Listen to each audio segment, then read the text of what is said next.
Hello, hello. Thank you so much for being here, subscribers. I do have it on a 10-minute timer to kind of keep it more professional so that, we don't have any drama coming in and kind of disrupting the fun. Um, so if you want to come in and chat and you haven't subscribed, go ahead and start now because it's going to be 10 minutes.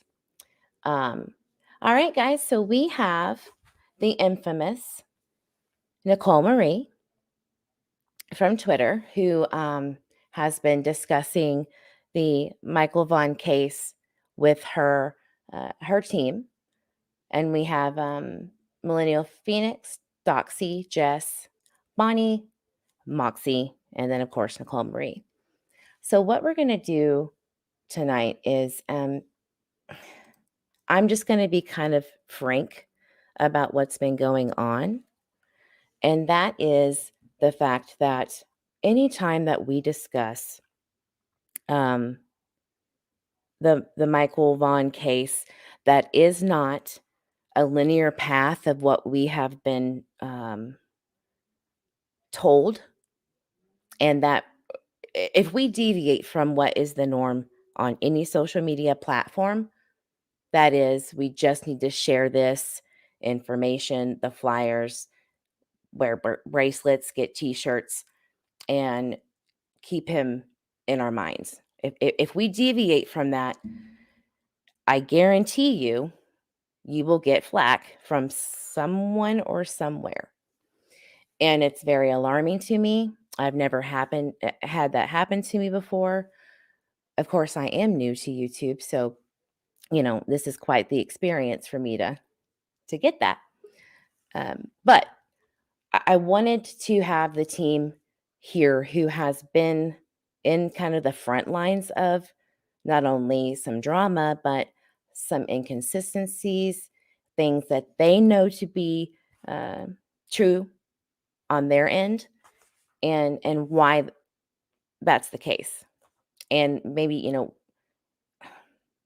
clearing up the air on their side, because on YouTube, you're only getting one side and everyone is bashing these people who have worked really hard over the last 9 months.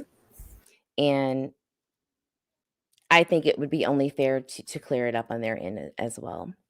So today, I did notice that Navalis, Brooke from Crime Lines and Lies, who at one time I really looked up to. I mean, I really loved her show. I was on panel a lot. We were having great discussions. And then with the Michael Vaughn case just recently, I mean, it just went south immediately. Um, and I do believe it's because I didn't follow protocol and script and the script that 90% of the people out there are doing. All right. And that's okay. I also got grief for saying what my theory is. And damn the luck, I am not alone in my theory. And I really thought that I would be. But wouldn't you know it, there are people out there that are not on YouTube but have an opinion that does not follow suit like everyone else. So, having said that, what we're going to do is we're not going to watch the video of Brooks live. But because there were things said about the case that I feel and the panel that we have here is erroneous in some ways, and they also have a right to and a voice to speak up for themselves and take up for themselves. And on my platform, I'm giving them that just like I would anyone else. So, having said that, before we play Crime Line and Lies live that they did today, where they stated true crime community is reaching. Um, there's some character assassination without saying names. Um,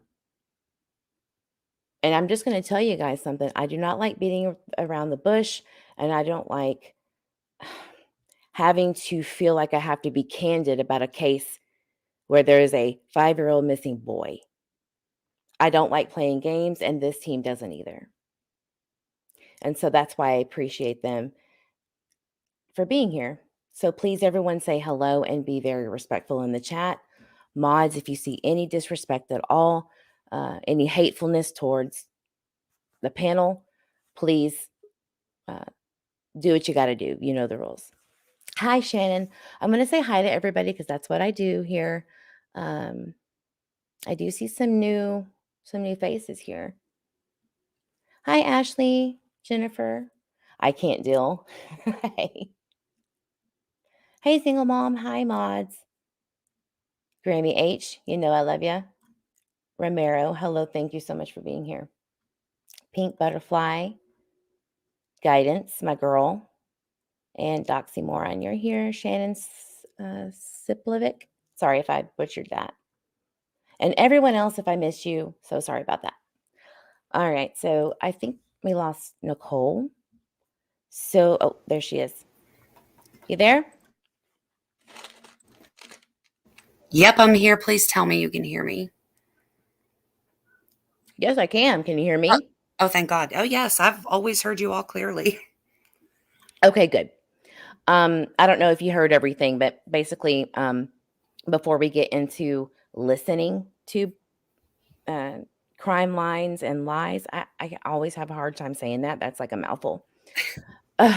Um, before we get into kind of listening to some of those things so that you guys can clear up your side of things, Nicole, do you just want to kind of give your backstory from the beginning to where we're at in a little summary? With Michael. Yes. So I guess I'll start by saying that I understand that probably everyone. Look at me, Mom. I got mustache. Yeah, he drew all over his face with mustache. So, I didn't start looking at Michael's case, automatically assuming the absolute worst. It's not my first missing child case. I know what all the possibilities are, and I feel like it's important to the children or anyone missing to not, immediately rule anything out as impossible or, um, not likely, because everything is a possibility until it's not. And, we made it all the way through until I would say January, before kind of, everything started not adding up. And like I said, I, oh my God, I'm watching my child draw himself a mustache with markers. Will you please not do that? But I'm making a rainbow mustache. Okay. So, Done. I want to find Michael. I don't want to argue with anyone. I like to be a safe place for people to drop information. I like to get the truth. I mean, I feel like that's what. Mommy, look at me. I got happy. I see. That's what that's what I owe the kids. And I understand that it may be offensive, but to be totally honest with you, if it brings a kid home, I highly doubt that any parent, knowing and finally having answers to where their child is, I don't think that that's something that would be held a grudge against me forever, and that's worth it to Right. me. In the meantime, to be like the bad guy or the Twitter weasel, because I do what I've seen work. If I see something else work, I'll do it that way. But so far, we've been pretty efficient, and I will happily be, the take the brunt of everything for Michael.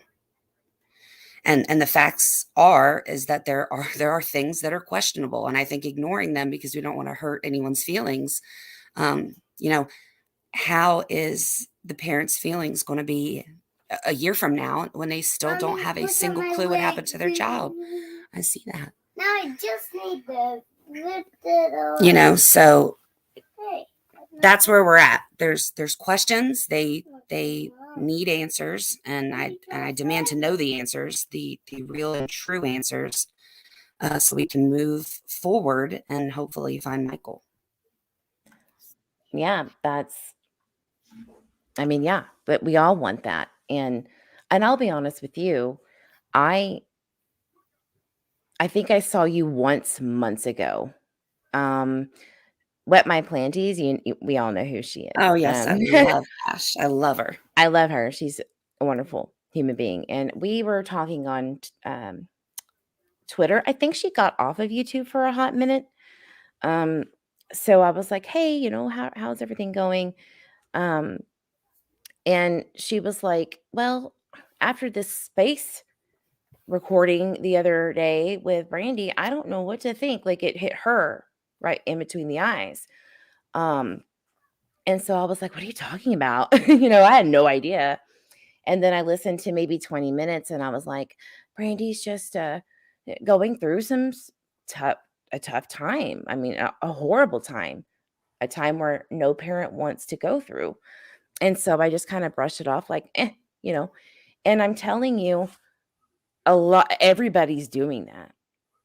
But if you literally give 20 minutes of your time to listen to why these ladies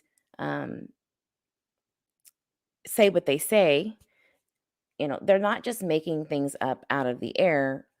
Nicole has experience in other cases, Gabby Petita being one of them. And actually, we both just found out that we were working with the mom of another missing teen.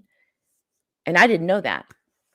But I think I was in a different time, like right when it started, literally the day it started. And then I kind of drifted out of that. But anyway, she was the one that helped get someone to call in and say, this is the deal, and bring her home. So that in itself is something worth considering, bare minimum. And to just dismiss anybody because it doesn't follow a narrative, that is the biggest problem of social media that we have, is that it's one way or the other. And not only that, I made a comment earlier to, I think, the money tactic. And I kind of wanted to read it because I was kind of surprised at myself that I put this long rant on. But basically, these creators out here or on any social media platform are rallying to have this voice for missing children. And ideas are great. However, as soon as someone gets super close to someone involved in a missing person or, a unsolved case of some kind, it's almost like they monopolize on the case and you have to follow that or else. It's like the chopping block, Hell's Kitchen style. And that has been a problem for a while on this platform, but I think others too. And so my point is that we as a YouTube community, and especially in the true crime community, when dealing with missing children, we have got to stop trying to get so close to the people involved in these cases that it muddles your judgment and it takes away from the child who is missing. And these girls, in my opinion, are the ones that are doing that. And so I thank you all for being here, because it's not easy. It can't be easy to be the Twitter weasel, like you said. I know you guys get a lot of hate. I see it all the time. So having said that, does anyone else want to kind of jump in and say how you got here or how you got to this point and how you met Nicole? And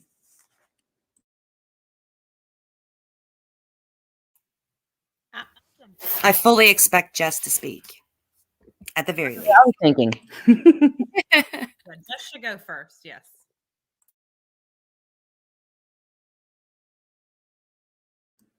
You remind me of me because you're just like, let's just straight to Final Jeopardy. Let's do this. And I appreciate that. Yeah, I'm like staring at Jess's picture. I don't want to have to send her a text message. Well, I can break in and say how I got here. Can you guys hear me? Oh yes, Moxie. Hey. So I think a lot of us came to the missing community for various reasons during the Gabby Petito case, and kind of organically started working together based on, similar work styles and personality and stuff like that. And so it's really become like a community there. A lot of us are really close friends. Even, outside of Twitter, there's real life connections and stuff like that. And so all of our reasons for being here, I think, are personal or different, but most of us have come from some sort of a background that definitely gives us interest in dealing with missing persons cases, whether it's been experience with, people that we know that have had a background in addiction or something like that, that oftentimes leads to domestic violence cases or, unfortunately, missing people. So there's a lot of ties that bond us together. But for me personally, it was during the Gabby Petito case. And Nicole has been one of, and Jess have been, two of the people that I've, kind of been in contact with the longest on Twitter. So that's my story. That's how I'm here. That's I agree with awesome. everything that you said, Moxie, and she's right. I mean, it really kind of has become a family. I think a lot of us feel that way. And I just saw Nicole tweeting about the Brian Laundrie case, and well, it was Brian Laundrie at that time. By the time I had connected with her, Gabby, I think, had just been found.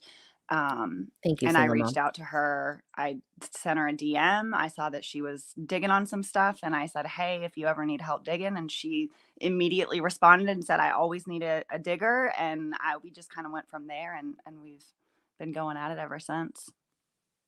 Yeah, you have. All of you. Like I jumped on a space and was just like, how?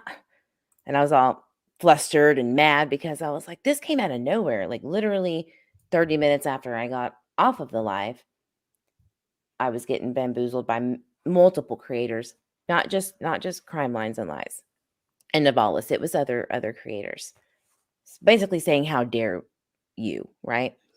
And I was like, "How dare you not question it?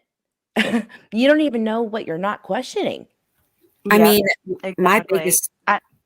my biggest issue with that is that how can you try to make another individual feel shameful for what they're doing when you're not even looking or reading or glancing? I get that my Twitter is an absolute mess. But there is a lot of information, answers to every question. And if someone comes to me and they have a question, I don't say, go scroll through my, 10,000 tweets and find the answer, which is something that you'll encounter, for instance, if you go, Michael Vaughan only has 2 Facebook groups. And that is it. Well, and mine, but it's super locked down. I mean, we just chat in there, but, that's like part of the group rules. Eve, I don't know if you saw that, the, long list of group rules and like the announcement that says like, we've already answered questions a million times. Yes. So we're not going to answer if you ask them, go look, at Fruitland's website, go look on this Facebook page. All of the answers to your questions are there. And I had joined that, and I could find no answers, none, for anything. So, and I'm seeing this Exactly. comment pop up, others ask questions, the answers are avoided or not clear. I would almost rather they be totally avoided than be just absolute.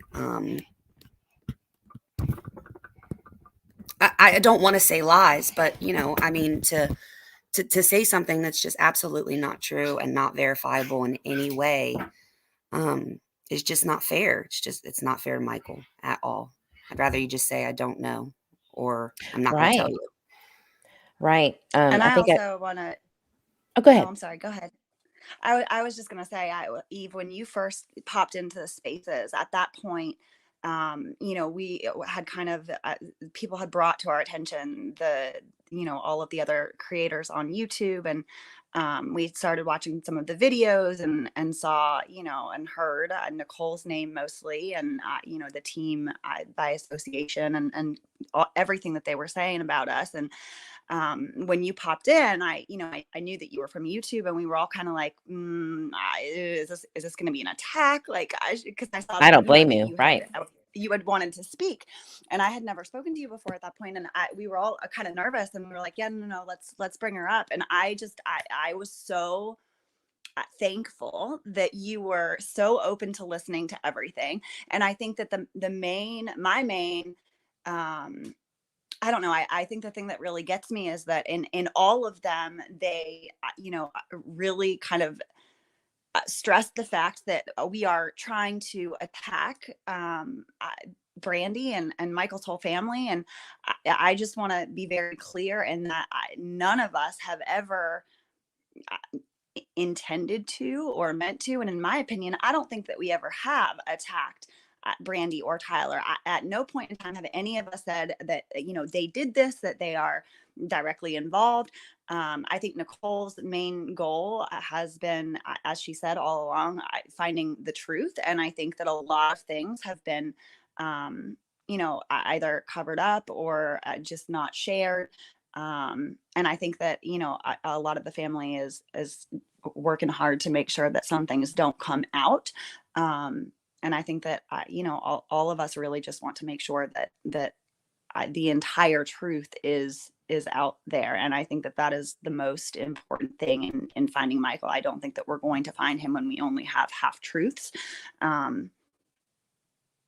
Yeah, I don't know. For me, I Exactly. was just very appreciative of you being so open to listening. Absolutely. To all of No, it. this is about Michael, Michael Vaughan. And I am seeing, I try to be as fair as I can on my channel. I apologize when I step out of line, because sometimes, like, you just say things in the heat of the moment that you don't really think about until later. And you're like, shoot, maybe that was an opinion that went too far, which I did apologize on my live to Brandy and Tyler for. I think I might have stepped out of line a little bit about my theory, but I have a right to say that. And I also make sure that this is all alleged and no one is guilty until they're innocent until proven guilty by law. So I make sure that is there. And I try to be as respectful as I can.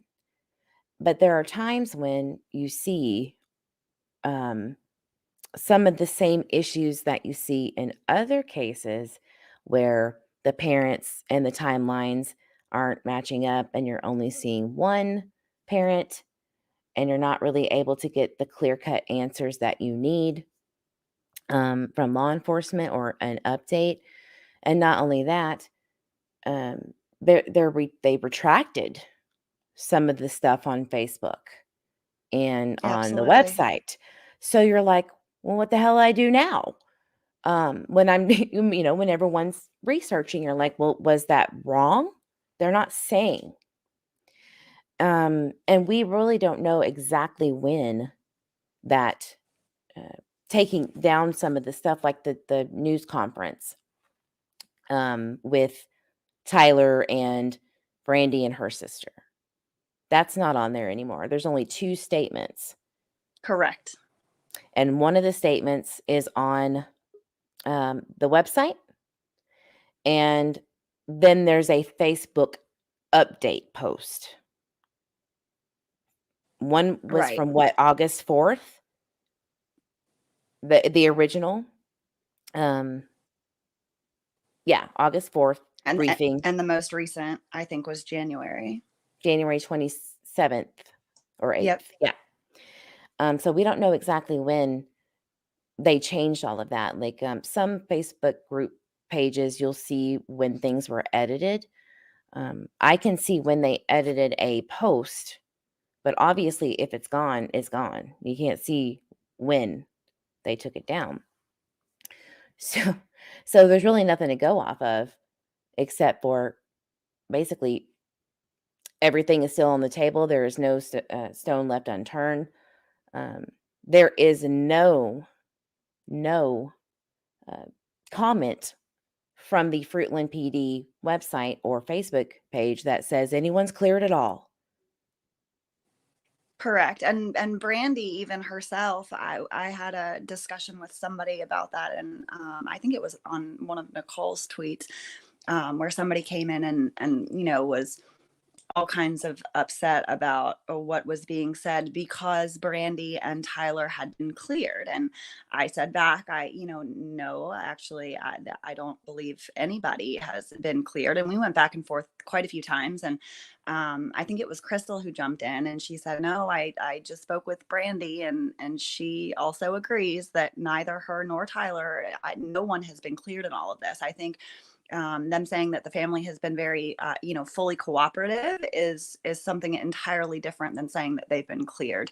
And I think I see a lot of people commenting on a lot of Nicole's stuff saying that that it's not true or that she's making things up. And the entire team, the stuff that Nicole puts out, every single bit of it has been verified. I don't think that she puts anything out that has not been verified unless she specifically states that it is, either a theory or she's asking questions, and things like that.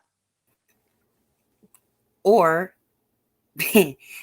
on rare occasions, I will post for a reaction or to figure out the answer to a question. So we had like a big incident where I had like all of Twitter ready to blow up because of a timestamp, and that was basically, as many eyes as possible looking at a single piece of information to find out what is true and what is not, instead of just assuming that what I see, with my own eyes immediately has to be so.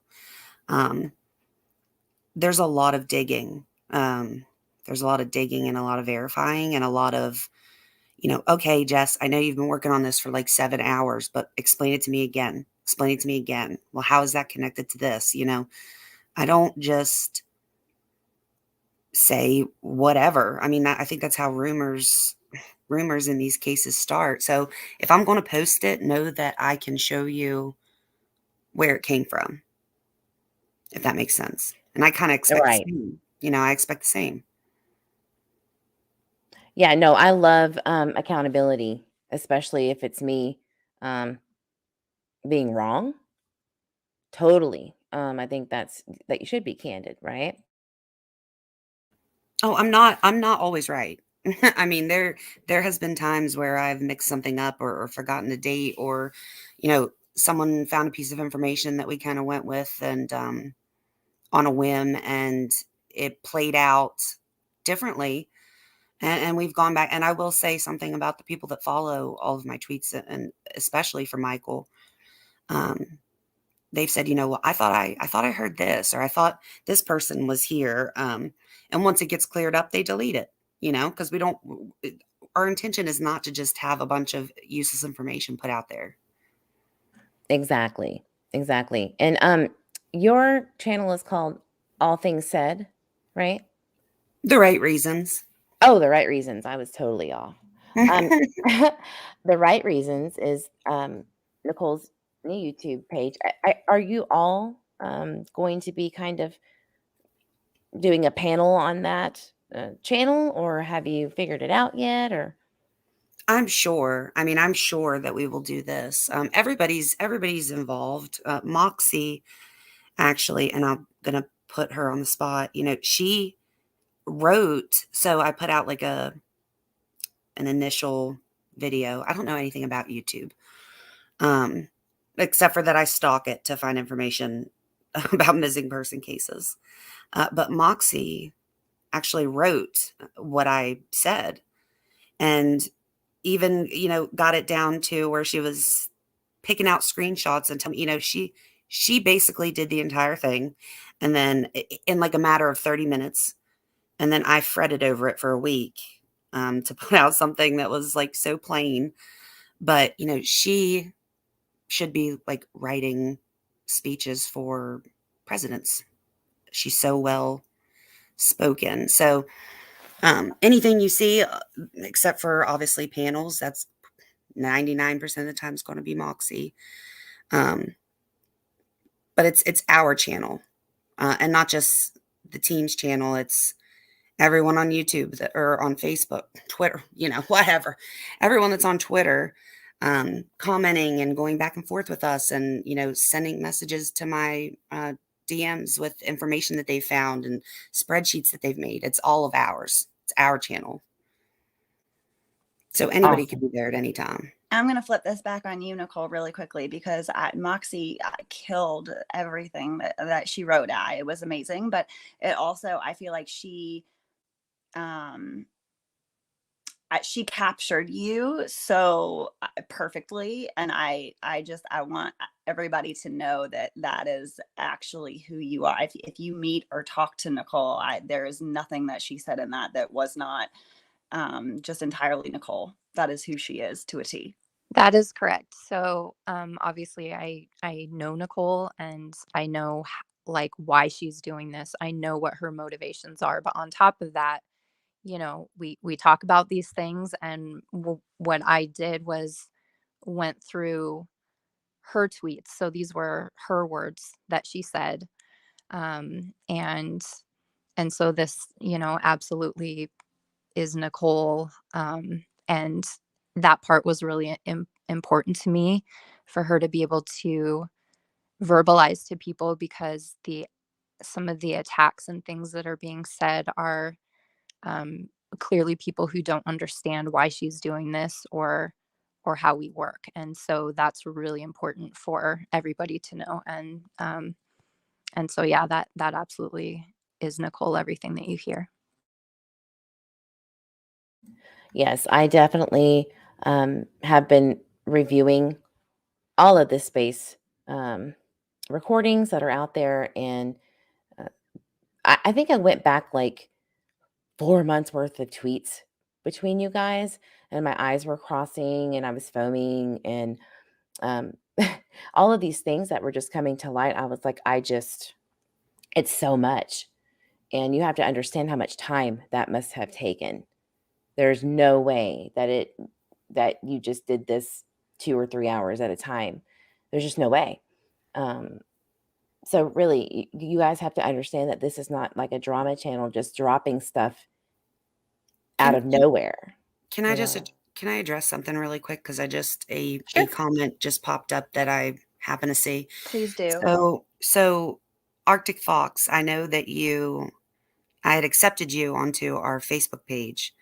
And I went back and forth with you in a conversation about the information that we are finding and sharing.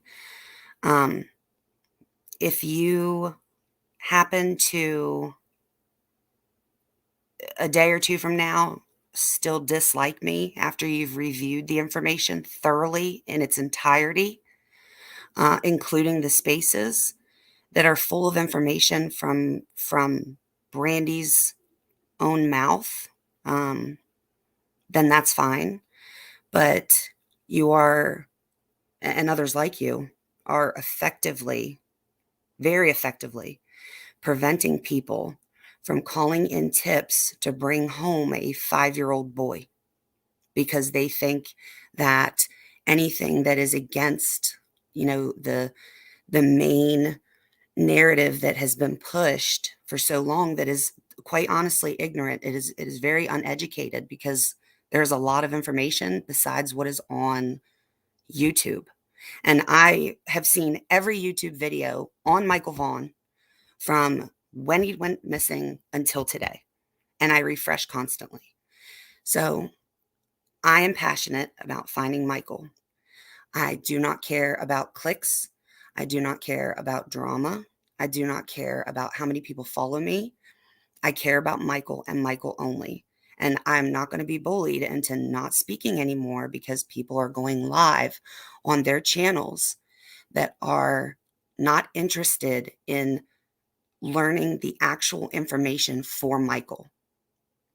So there's no need to be on Eve's live unless you are here to learn.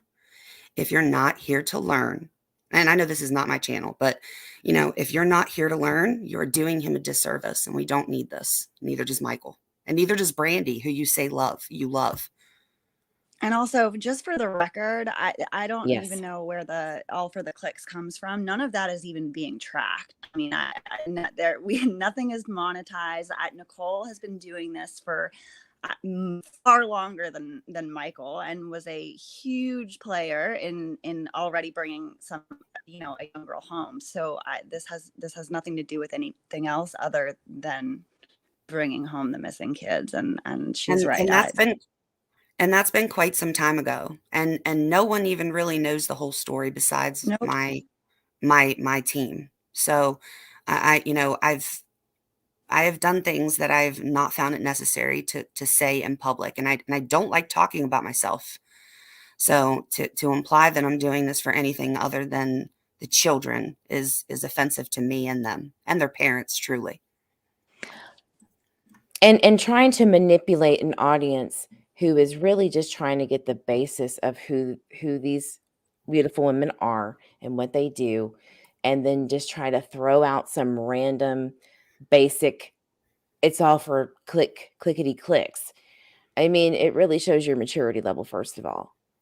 And second of all, I've never even seen you before, and you're on my platform. So really all I have to say about what he's trying to do is this.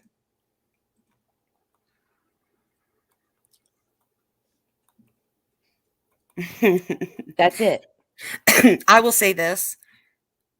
I am a sleuth, a sleuthy goosey, a slutty goose. I've been called them all, but I will tell you what, I am not bad at what I do. And I make sure I'm aware of who I'm speaking with, Arctic Fox. So I would like to, at this point, if you don't care, Eve, and I felt like I had to say that, if No. we could direct this Fine. back to Michael, because that's Yes, why we're ma'am. here. That's Yes, why we're ma'am. here. Hey, and can I just say, since we're bridging into Michael now, well, to bridge from Nicole to Michael, when I followed Nicole for the first time when I was watching her in real time on Twitter help find a missing teenager, and I was watching the mom interact, and anything that was asked for, I mean, just willing to go to all lengths, the mom, to find her child. And I just watched Nicole, like, I sitting on the edge of my seat, because she was just like going for it, like, we're gonna find this girl, we're gonna we're gonna save her. And she did it. She did not give up. She put her heart and soul into finding that missing child. And I know that is all she wants to do now. That's all we want to do now, is focus on Michael. And people have to go back to what facts are actually out there now. And if this is a true crime community, then people need to rely on the facts to find the truth. Otherwise, you can't call yourself, part of the true crime community. So if we're going into Michael, I think Nicole knows that I like to analyze the FPD updates, but I want to say the line that's from the last Fruitland Police Department update. One of the last lines says, if someone has or learns of information that can help find Michael, we want that information now. And so there is nothing wrong with us searching for the truth for Michael. It's been, was it almost 8 months now? And the last statement we got from police says that we want that information now. In my opinion, and I'm only one person, that's keeping the child at the center of the conversation and trying to do what's right for the right reasons to bring this child home. So Exactly. And I'm going to put the link in for the City of Fruitland Police Facebook page. And that's where you're going to get the January 27th, 2022 update. And it just says update the search for Michael Joseph Vaughan. And actually, you know what? I'm going to share it because I think that I've already done this on my live, but I want to just show people exactly what Fruitland Police is telling us to do. And I also want to show the biggest piece of the pie when it comes to being attacked and being told that the parents are cleared. There is nowhere, anywhere from Fruitland PD saying this. And it really Also, blows my mind I'm, that, that this is being pushed, you know. I'm sorry, I didn't mean to jump in. I was just Oh, going to go ahead. say, Nicole, and I'm not sure if you have this on you or easily accessible, but Nicole reached out to them after that last update that they put out and asked them why I do. everything, all of Mhm. the past updates had been removed. I think that would be good for people to hear also, Nicole, if you have that. I did send it to Eve, so I Yes, don't know if you can share it. I'm pulling it up right now. I think that is brilliant too.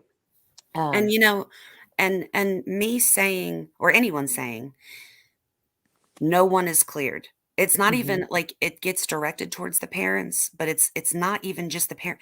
No one is cleared. No one. No possibilities are off the table. None. So is abduction still a possibility in law enforcement's mind? Yes. But so is, God forbid,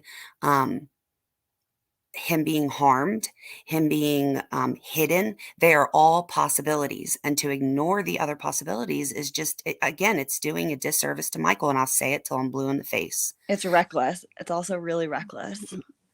You know, Eve will show what, you know, that's straight from the Fruitland Police Department's mouth.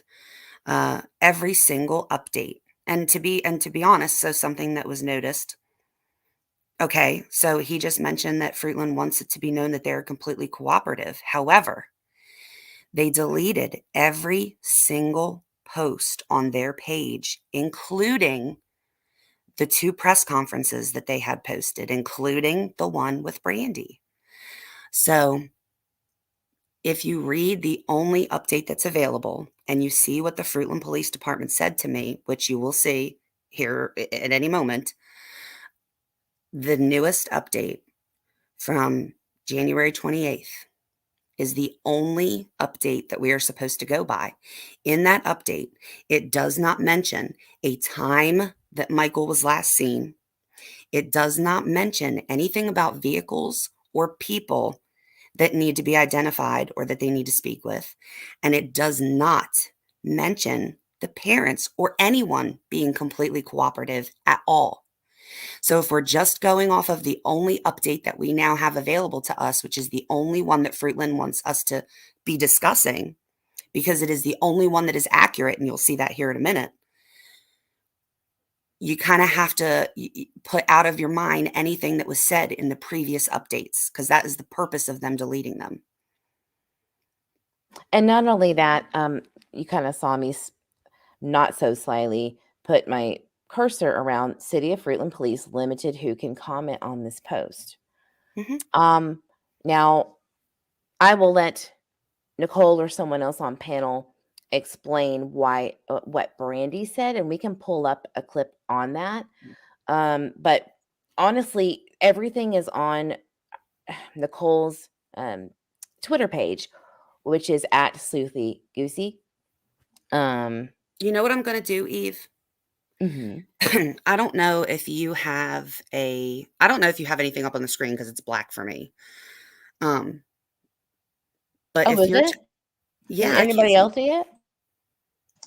I can see it. I can see Of it course, also. I'm always the lucky one. Close out the chat, Nicole, if you have that open. You know what I do? No, it's not working, but it's okay because I literally know what all of these say by heart. So, Right. if you're talking about what Brandy said the reason was for them deleting all of the posts, is that what you're referencing? Yes. Because I can show you.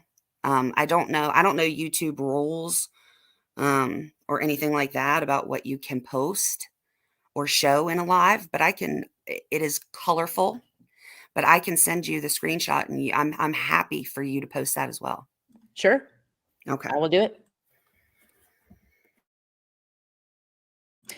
So while we're waiting on that, I wanted to go over. It's very simple. You could read this all day long, but the most important thing here that I want everybody to read is that this says this Facebook page is the only source for credible firsthand information in the case. Please continue to follow this page for more updates as they're available. Please keep Michael, his family, and the investigators working to bring him home in your prayers. Thank you. Not difficult to follow that instruction. Pretty basic stuff. So let's just go up and see kind of the little things that we could pinpoint on. And I, again, went over this in my previous live, and it seems like no one who attacked me saw it.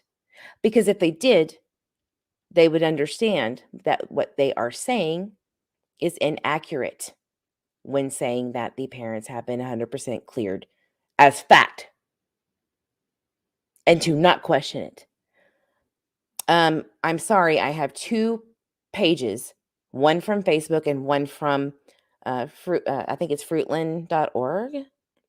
Yeah, fruitland.org. He's got his own button at the very right of this page. You just click on it, and then here you go. And the only thing that it has on here is the downloadable poster, which they are saying to use this when sharing this for informational purposes, like flyers and hanging them up and stuff like that, and online. So that's what boggles my mind. I kind of have to question people. Have you even read the statements? I agree. Like, have you even read it in its entirety? The two statements we can go off of. There's nothing else I can say to someone, you know what I mean? But when they push that narrative so hard and everybody's so emotionally attached to, this case, which we all are, but the facts are just right here in front of you. I mean, and not only that, if you go and look at what Nicole and her team has done and not completely get sideways because you don't agree with something, or they might seem a little catty, which, hey, I'll admit it, I was like, this is getting really dramatic, but then when you start to really put that to the side and see what information they have found out, and Crystal, the ex-best friend, I don't know if they're friends at all, I would assume no, the things that she has brought to light, and no matter what you think about that, I mean, I understand that you would think, oh, they trusted her and she had to record these calls and write these things down because she was untrusting. Well, you have to consider the fact of, why do you think that she had to go to those links? And can I make a comment on that real quick? Sure. And correct me if I'm wrong, please, guys, because No, you're correct. I just want this to be very, very, very clear. The people like Crystal who have spoken to us in no way had um, like like sh- like this was a very emotional, difficult experience for her, um, because she was really close to Brandy. The thing that is difficult is that they were hearing one thing being told to the public, and a completely opposite thing being said in private, and that bothered people's consciences because they knew that it wasn't the truth. That is why they came forward, and I want it to be clear that we have never attacked anybody. I have never said, Brandy's guilty or Tyler's guilty. What I have said is this statement right here that was made is not the truth. This other statement is the truth. All we're doing is correcting untruths, and that's in no way attacking anybody. And Crystal, even Exactly. giving us the phone calls was never about attacking anybody. It was about being incredibly conflicted because there was things that were striking her as feeling very wrong because she realized that they were not true. Right. And I know like we're already almost into an hour, and this happens every time. Um, they want you to be sitting here not talking about anything worth a damn and going over the silly basics that you would think everybody who was really involved and really cared about getting Michael Vaughan home would have already done the research and cleared out all of the crap. But that's not the case. It kind of reminds me, guys, of the tactics used in the Summer Wells case, in the Cash Varnon case. This is not new. This is not new tactics, in my opinion, to keep. And I'm not talking about Brandy doing this. I'm talking about creators who feel like they are right and that they own the right to spin the narrative the way they want without the receipts and the facts and the truth, because they just feel like they're right and they're so close and too close to the people involved. Not involved, but the parents. Can I just because I know somehow we've already been through an hour already. I know. I see comments. I know two of like the big things that everyone is confused about are, and again, we're making this about the parents and instead of just anyway. So I see a thing that says about being read your Miranda rights will be for anyone they interview. It's common practice. Would you care? I don't know if this is going to sound terrible, but I did pull it up. If I play the clip from law enforcement explaining exactly that. Do what you got to do. Tell me if you can't like hear it well, just I guess scream and I'll and I'll stop it. Okay, we'll do. Well, I for one want to know about the whole 40, well, however many hours things, even any type of heads up whatsoever. Is that like customary to let someone who you're going to Mirandize know that you intend to do that? Absolutely not. I can't even begin to think of a reason why that would be appropriate or necessary or would have happened. I know I've been DM'd several times by many people asking about Miranda rights and so forth regarding this case. And, again, to be general, because there's a lot of third-hand information, Miranda rights are used for a very specific purpose, and they're used for anything that's going to be used, any questions related to anything that's going to be used in court. So them advising them 48 hours before is definitely concerning. I personally plan to make a call on that myself because that's very disturbing to me. But I can't think of any reason why they would heads up to that, or if that's just Brandy kind of blowing it out her ass, to be frank, I'm not sure. Jen, could you speak to some of the reasons why that would or should not be done ahead of time?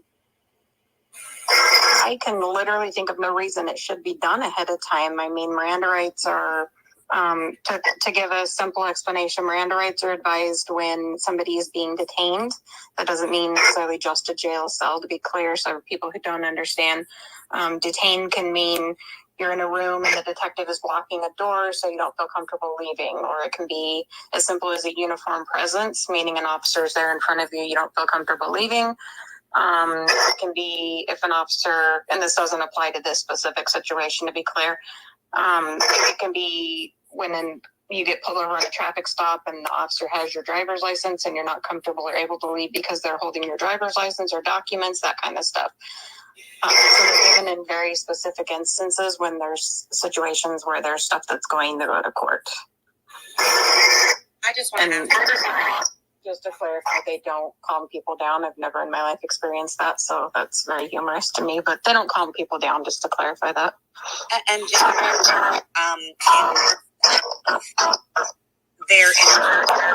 It's kind of getting muddled, I think. Yeah, it was her mic. Would they? You're breaking up, Nicole. Sorry. Hey, Jen, if you could mute your mic. Yeah, perfect. Moxie to the rescue. What about now? You're good now. Thank you. Okay, Jen.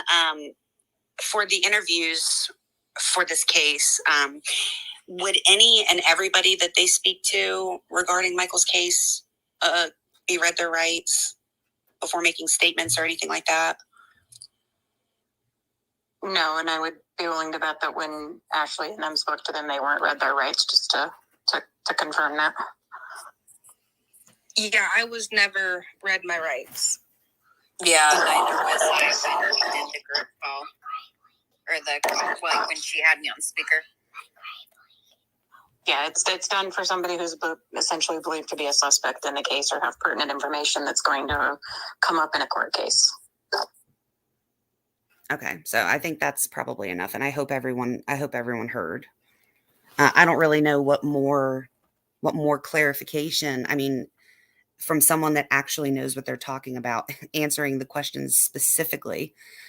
So at this point forward, if there's any kind of argument over it, I mean, you're arguing with law enforcement, which you don't know if you're doing on a daily basis or not anyway, which I also think people should be conscious of. Exactly. So here's what I have an issue with when it comes to other creators. I told my subscribers from the very beginning that accountability is huge for me. And especially if I'm wrong. Can you guys hear me? Yes, I can hear you. Okay. And so if I'm wrong, I will be the first one to apologize and correct it and try to learn from it. However, when I've never spoken to you and you are a big creator with a lot of followers and likes and all that stuff, and you come in and just say, please stop. So you see Navalis true crime right here? There's a reason why I put my chats on the side of the screen so that not only can my mods alert me if I miss something, because I am ADHD horribly, but it's on record just in case the live chat doesn't download or work, because that has happened in the past. So anyway, Navalis True Crime says, please stop spreading lies. Now, mind you, I have only played, and I have timestamps for everything on my videos. I was playing, what Brandy herself has said and clarified with these girls, with this team. And so I don't know what exactly the lie is at this point. And Navalis says, Monkey is on camera going away from the house. This hurts him. This stops people from sharing his face and his poster. Now, Nicole, or anyone, what do you think about that statement? Like, is there any validity to any of that? I think it's absurd. I don't think that it matters whether a child is abducted or potentially deceased. No one is going to stop sharing a photo of a missing child simply because people are throwing theories out there. And I will tell you this, Fresha, who is on my team, she's in Australia. I don't know where she is. Her internet is whacked like mine is, so she probably can't even join this. But she made the digital flyer. Anytime I have ever posted a flyer of Michael, I have had it retweeted, a bunch of times. If anything, the only thing that's hindering Michael's posters from being shared would be the private lockdown Facebook groups where if you share outside of them, people cannot see unless they are part of the Facebook group. That is stopping his picture from being shared. I noticed that the other day.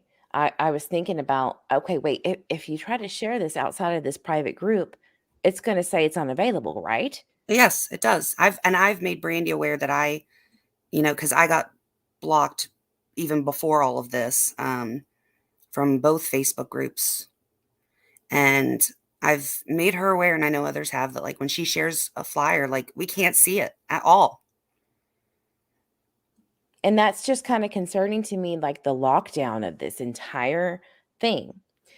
And guys, I'm going to tell you something. I am not trying to persuade you at all to think or feel the way that I do. I want you to see it for yourself, research it for yourself, and then make your own conclusions. But once you do start, you see the inconsistencies, and there have been lies, or in Brandy's words, sometimes misunderstandings. And I get it. It's a high stress situation. You're going to get your timelines mixed up. But there's also times where there is no reason, simply no reason to get these things misconstrued, in my opinion. So anyway, again, I'm not trying to persuade anyone. I want you to go look for yourself, because that's where you're going to get, you're going to go to the most reputable source and the best information, because guys, we don't have anything. Mm-hmm. We don't have anything to work on. Arctic Fox Brandy is our source. And Brandy is allowed to lie. And so is law enforcement. So it's really, we are just literally have our hands tied, and there's a little boy still missing. And this is what pisses me off so badly, that when I found these girls working their ass off, crying, stressing, they have their own lives, and all we get is just more lies and confusion. And then now we have YouTube creators trying to mob boss me. That is unacceptable. And this is how unacceptable it is to me. I called Fruitland PD because I was so unaware and so afraid that I was putting out misinformation, even though I had checked those two places that I told you are the only credible sources that Fruitland Police Department are telling you to look at. And I still could not find where the parents were cleared. I am not saying they are guilty of anything, but to say that they are cleared when the police department, Fruitland Police Department, has said none of that, there has to be something wrong there, guys. And it's hurting Michael. It's hurting his case.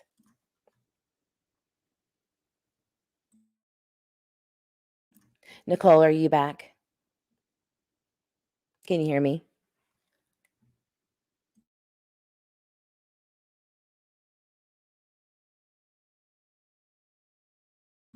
Can anyone hear me? I can hear you. Oh, okay.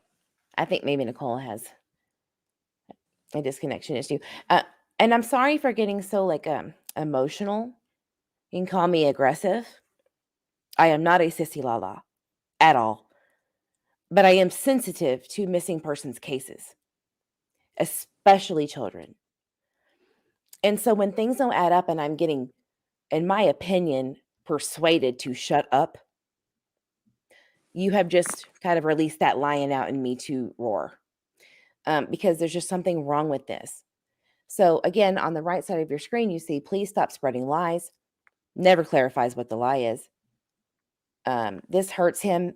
This stops people from sharing his face in his poster, and that is a complete lie. For me, at least, because I share his face every day. I talk about him every day. I research about Michael every day. I wake up and go to bed thinking about, where could this boy be? And I know you guys do. I know that. And have been doing this a lot longer than me.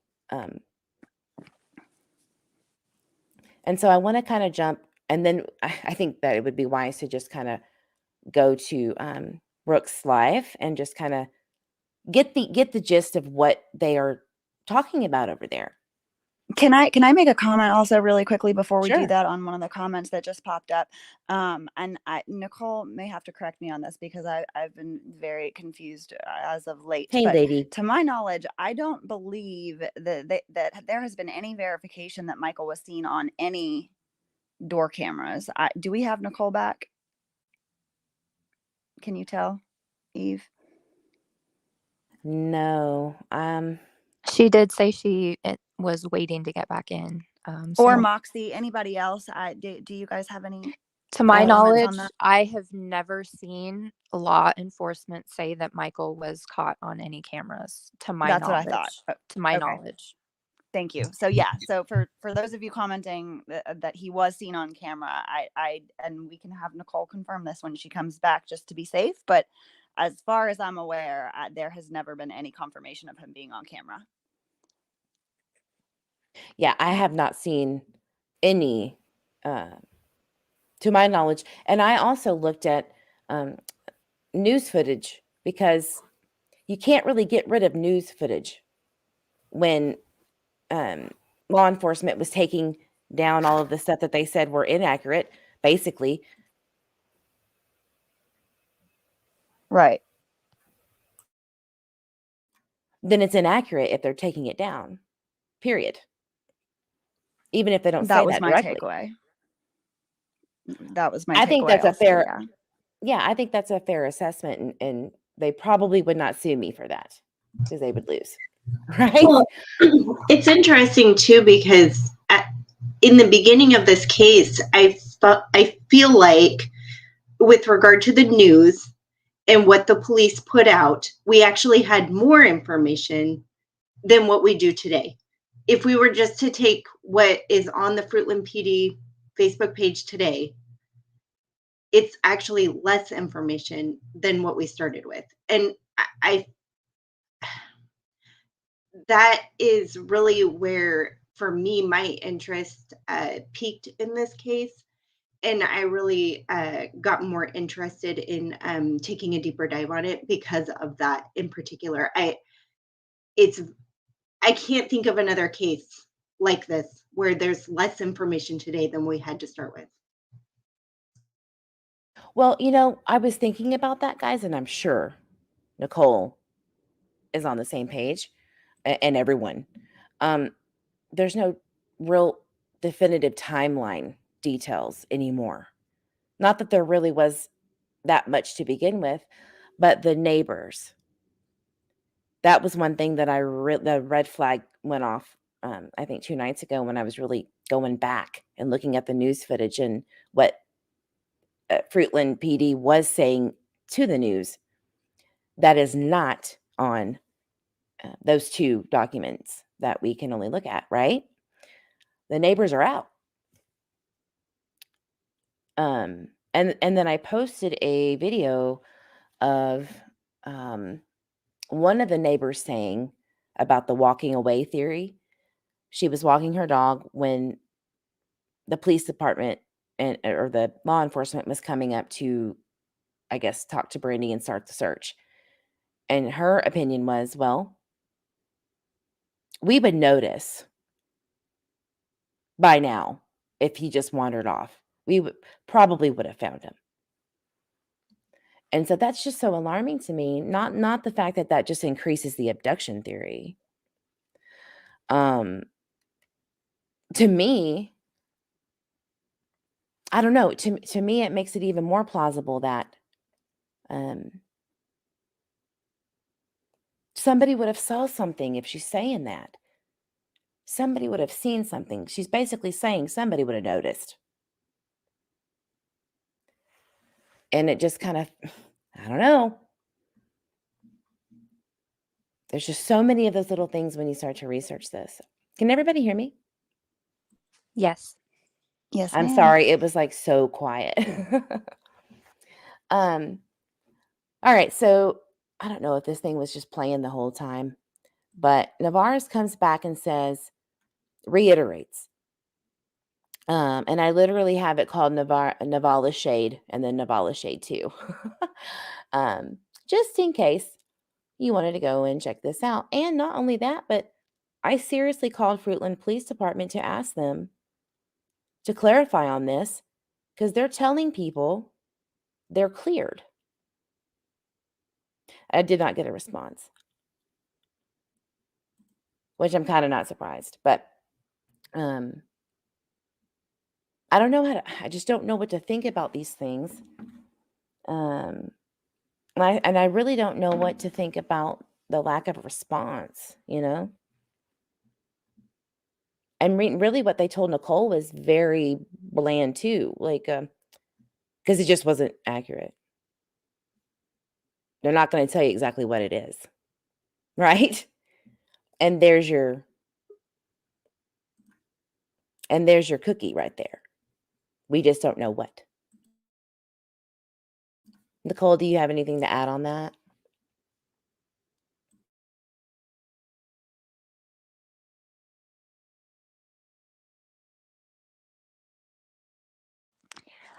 Is Nicole out of the chat now or off of the panel now? Because it looks like she may have lost connection again and possibly is waiting to get let back in.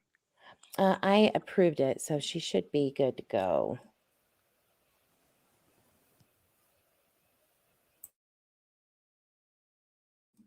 So maybe she can go back out and come back in. This happens with StreamYard too. Everybody has this issue from time to time. But really quickly, Navalis says, watch my videos if you need on monkey on here. No problems. Please be careful not to spread rumors. Parents have nothing to do with this. What do you guys think about that panel? I personally think that it would be completely wrong of us any of us to say Brandy is guilty, Tyler is guilty, because we don't know that to be true. It is equally wrong to say Brandy is innocent, Tyler is innocent, because we also don't know that to be true. That has not been verified by law enforcement. So as much as I personally am not attacking or even publicly theorizing about anything, to close your mind to the option without it being verified from law enforcement is a disservice to Michael. Exactly. I agree with all of what she said. I do too. And I want to read another line from the last FPD update from January 27th that says, please know, while not all investigative efforts can be made public, our focus remains strongly on finding Michael, with no stone being left unturned, every option carefully considered, and all leads investigated. So they're still saying that everything is on the table, in other words. Right. If they're saying no stone being left unturned, that means any and every possibility and tip that has not been checked out will be checked out. And their exact words are every option carefully considered. So that's why it's been hard to understand. If we're going back to the last thing that law enforcement said when the Facebook page for Fruitland Police Department, the City of Fruitland Police Department also says that this is the only source for credible firsthand information. It's just kind of shocking that, I don't even know how to say it. I feel like I constantly go back to these updates and what law enforcement has said. Even though there doesn't seem much to be here, there is, Brian Enton, a lot of us know him. There's little nuggets in there if you read it carefully and reread it. And so it's just a little frustrating when people are making claims, but then we don't have, but it's opposite of what has been said by the police department, whether it's factual or if it's opposite of the direction the police department is giving the public, such as, know that every option is being considered. No, this is the only place for credible firsthand information. Saying if anyone knows or learns of information leading to Michael, we want that information now. So I really think it's important that, Nicole's channel too is named the right reasons, because the right questions have to be asked. And that's not to point blame. Just like we aren't able to say who's been cleared, who's not, who's guilty, who's innocent. We can't do that, but we can ask questions, the right questions and legitimate questions to, number one, hopefully find Michael and yes, bring him home, but also two, to get justice for him. And if law enforcement is saying they want that information now, I don't understand what the problem is with asking legitimate questions. Exactly. And it kind of makes you wonder, what is this hold on people? It's like fairy dust, where you don't have to have law enforcement backed information to just know that law enforcement said something. Am I living in the right universe here? And I'm not trying to be ugly. Am I missing something? Am I missing something? Because I'm literally sitting here questioning my sanity when these people are coming at me. And I just don't understand, So if anybody can tell me if I'm losing my marbles, and why I am, but if there's something I'm missing, let me know. Because I still just can't accept the fact that she is cleared and Tyler is cleared if law enforcement isn't telling me. Now, I will say something, guys. I can't prove it because I did not record this phone call. I was unaware of what this phone call was going to be about. But I don't mind sharing it. However, I can't prove it, so you're just going to have to take it with a grain of salt or believe me or not. I don't care. I have nothing to hide. I want Michael found. This is the questionable thing. When I asked Brooke from Crime Lines and Lies, can you give me a document or a Facebook post or anything from law enforcement telling me that these two have been cleared?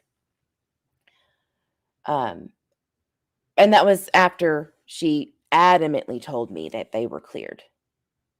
And that police told her this information. And so did Navalis.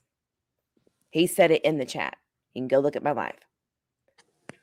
I put out a tweet that said even Brandy herself has admitted that no one has been cleared, including her and Tyler, and she immediately liked it. I'm not sure if she retweeted it, but she agreed with that. So for anybody to say that anybody has come out and said that they are cleared, why they would say that when Brandy disagrees is beyond me. And did people not think that Twitter wasn't going to trickle into YouTube with this kind of stuff going on? When I found out, I was itching. I did it. You guys might not come to Twitter very often, but I can assure you that we stalk YouTube all the time for case information and interviews and things like that. you know, again, I understand feeling like you're losing your mind.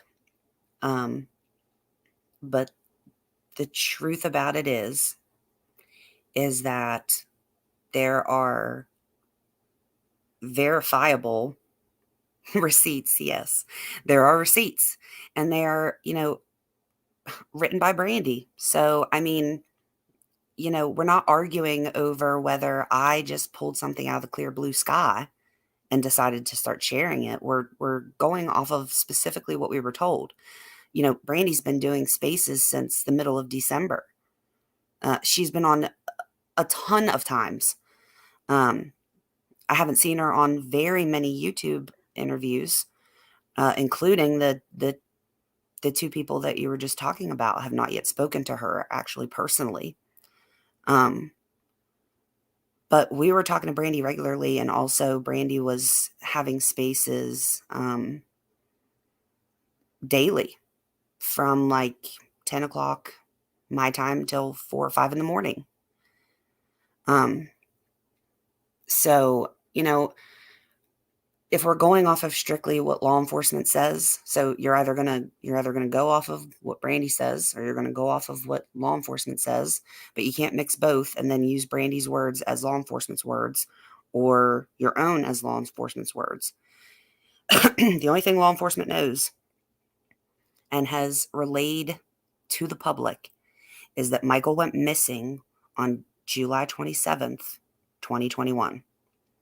They have confirmed that a flip-flop that was found at the river was not his flip-flop. And It was not. it was not. Oh, see? Okay. But again, that Mods, sorry. Mhm. Mods, I'm going to kick you in the shins. Guys, please stop messaging my Facebook Messenger because it's coming up on the screen, which I don't care. If you want to air out your dirty laundry on here, I don't care. But it is popping up on the screen. So just letting you know. Stop. Keep going. Sorry. But I'm just saying, if we're just strictly going off of what they've said, they've never said who saw Michael last. They never said even who he was home with. They never said that he was home with Tyler. They never said that Brandy was at work. They've never said any of that stuff. So if your opinion is to only want to talk about and only want to believe things that are coming directly from the Fruitland Police Department, you're not going to have very much to say. Nicole, while you were out, we had a brief conversation. I'm not sure if you were able to hear it or not, but whether or not it has been verified that Michael was seen on any cameras. Do you want to speak to that also while we're here? So, law enforcement has not said that Michael was seen on any cameras, and also Brandy has said that Michael was not seen on any cameras. She specified going back from December 18th or 19th when I asked 2 or 3 different times, did they see? No, they only saw Tyler. So there are no cameras that saw Michael. None. And I heard a bike Zero? story too. I've never heard that. And I've never even heard that from Brandy. That's never even been a thing and then not been a thing. Right. And even if we did now, it wouldn't matter because we have nothing now. Because they took everything away except for these 2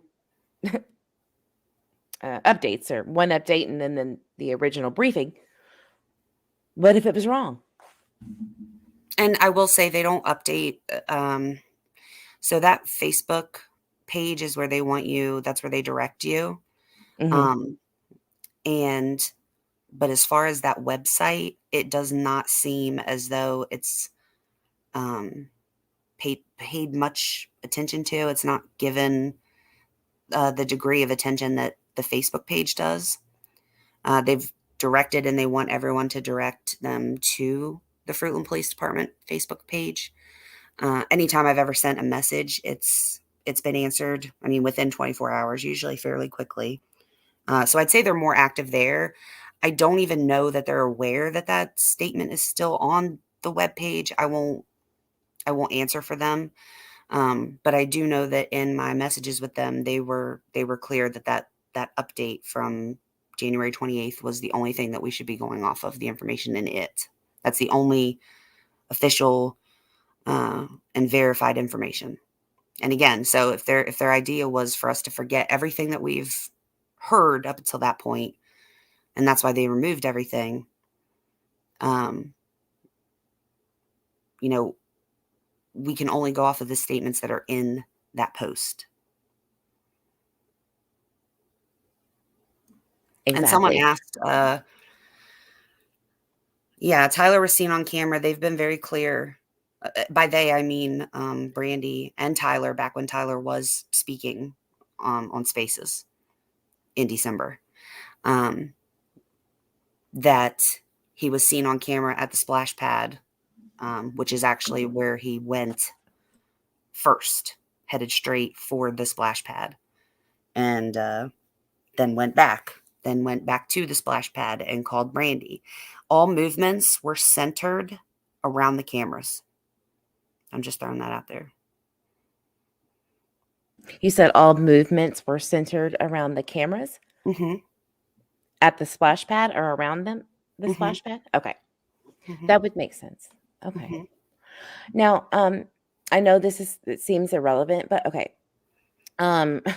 Because I could only go off of this damn city of Fruitland police update, vague, they want you to use the posters, the flyers that they made. And I'm going to show you why I think they want that. If you saw this laying on the ground, you would go, oh dang, there's a kid's face there. This looks like something I need to look at. All right, but to me, this looks like one of those jumping bounce house advertisements. And I would pay no attention to this. I see this on a daily with my 3-year-old. I mean, I see these kind of papers everywhere. I would not give it two looks. And I think that's what they're trying to say with that. This is what I'm getting, and I know it seems like I'm reaching, but I'm seriously not. I would not look at this. Yes, is it colorful and bright? What, toddler book or paper isn't? And so I think that that's what they were trying to say is to use their flyers. But all I see are these new ones. Now, don't get me wrong. That digital flyer is brilliant. And if I were law enforcement, I'd be using it. But, I'm not law enforcement. But all I see is new flyers. And that's not, we need to be pushing his face out there all the time. I just don't see where we're going anywhere just by doing that. And having the lies kind of being spread and not clarified, and then getting kind of bullied for not doing it. And we really do need to move on to just a few things about Brooke's life. But one of the things that I really wanted to say, and again, you don't know if I'm telling the truth or not, but I was told after I asked Brooke from Crime Lies, show me the proof that they're cleared. Do you know what she said to me? She said, well, the police aren't going to tell you that because of the perpetrator. If they have that information, then they might make a move. Nicole, I would love to hear your opinion on that.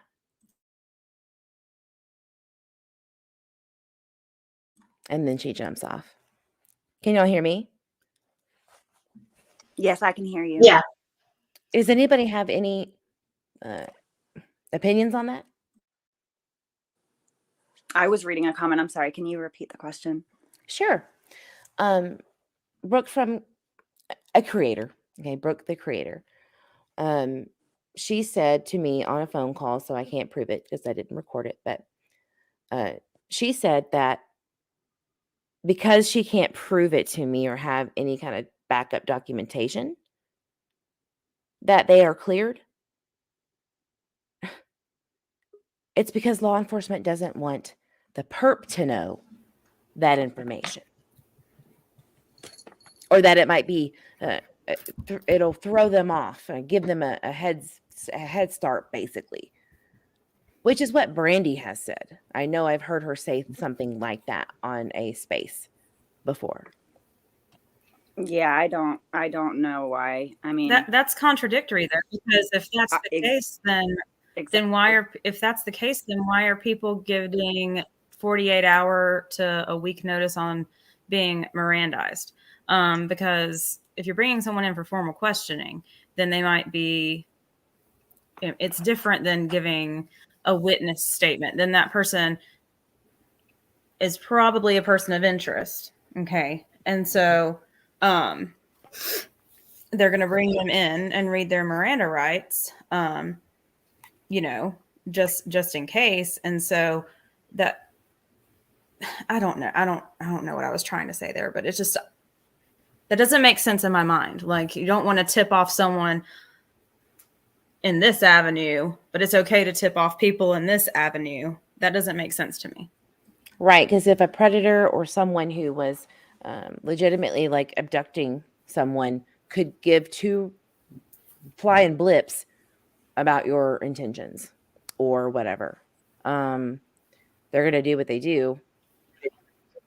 Police they would never tell Brandy or Tyler, in my opinion, or the knowledge that I have with law enforcement and what they do with investigations. I've never seen them willy-nilly tell the parents what their next move is so that they could go tell someone else. So here's what I'm trying to get at, guys. Why would, if you didn't want law enforcement to know, or excuse me, the perpetrator to know, then why are you telling Brooke and Navalis and whoever else, if it was such a hush-hush deal? Investigators do not tell you their next move, guys. I don't understand that. Why are YouTubers being told things that supposedly only law enforcement has told the family, when that, I mean, that's a big risk that now someone with a big platform or audience will spill that information, or leak that information. Yes. And I know I'm really bad sometimes at clarifying what I'm trying to say, so I apologize. And I'm running off of 2 hours of sleep. So thank you for clarifying that. Because everyone else is kind of like, but I don't it also understand, goes back to it also goes back to something that Tyler's sister said in a Facebook group recently. She said recently that it was about the voice clip with Brandy saying misdirection is a wonderful thing when they're looking into other things. Tyler's sister was trying to defend that law enforcement basically wanted to, keep the public looking for the Honda Pilot, even if it had been identified, so that it didn't lead on to anybody else. But then you have someone in our Twitter community who I've gotten to know personally, who has been attacked for requesting the 911 dispatch logs. And I watched it unfold on Twitter. But then if you're going to you're going to say that law enforcement is purposely misleading the public, well, that's going to be a big stress on resources, because then you could have false leads come in, and then investigators will drown in leads and they won't be able, it's going to take them a lot longer to work through those, or you're going to have a lot more people calling 911. That's going to put,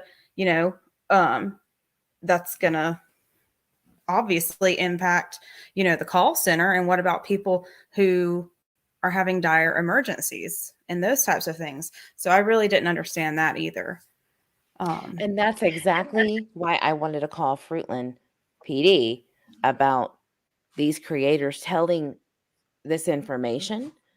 Because in my opinion, if let's just say Fruitland Police Department doesn't want that information leaked out, or they didn't in fact say that, and it's a lie, I want them to know, hey, this is what's being said, that these people know something that the public doesn't, and they are not directly related to the case at all. To me, I'm like, oh shit, I need to report this, and I did, or I tried to. I haven't got a call back, but that's alarming to me. Which even, and I know that this is going to start something too, but are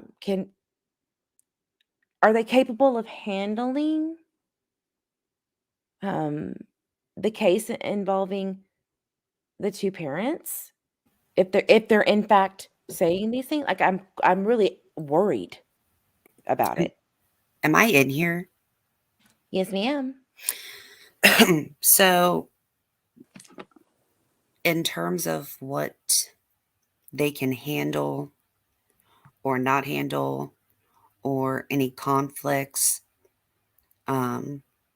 or their protocol or their behavior, they are not, by they I mean Fruitland Police Department, they are not the only people looking into Michael's disappearance.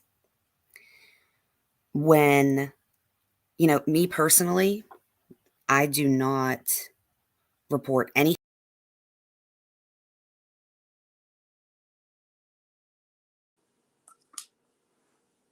Uh-oh, I think we just lost Nicole again. Dang it. What was she saying? Do you know what she was getting at? I'm not sure. I'm going to send her a message right now, though.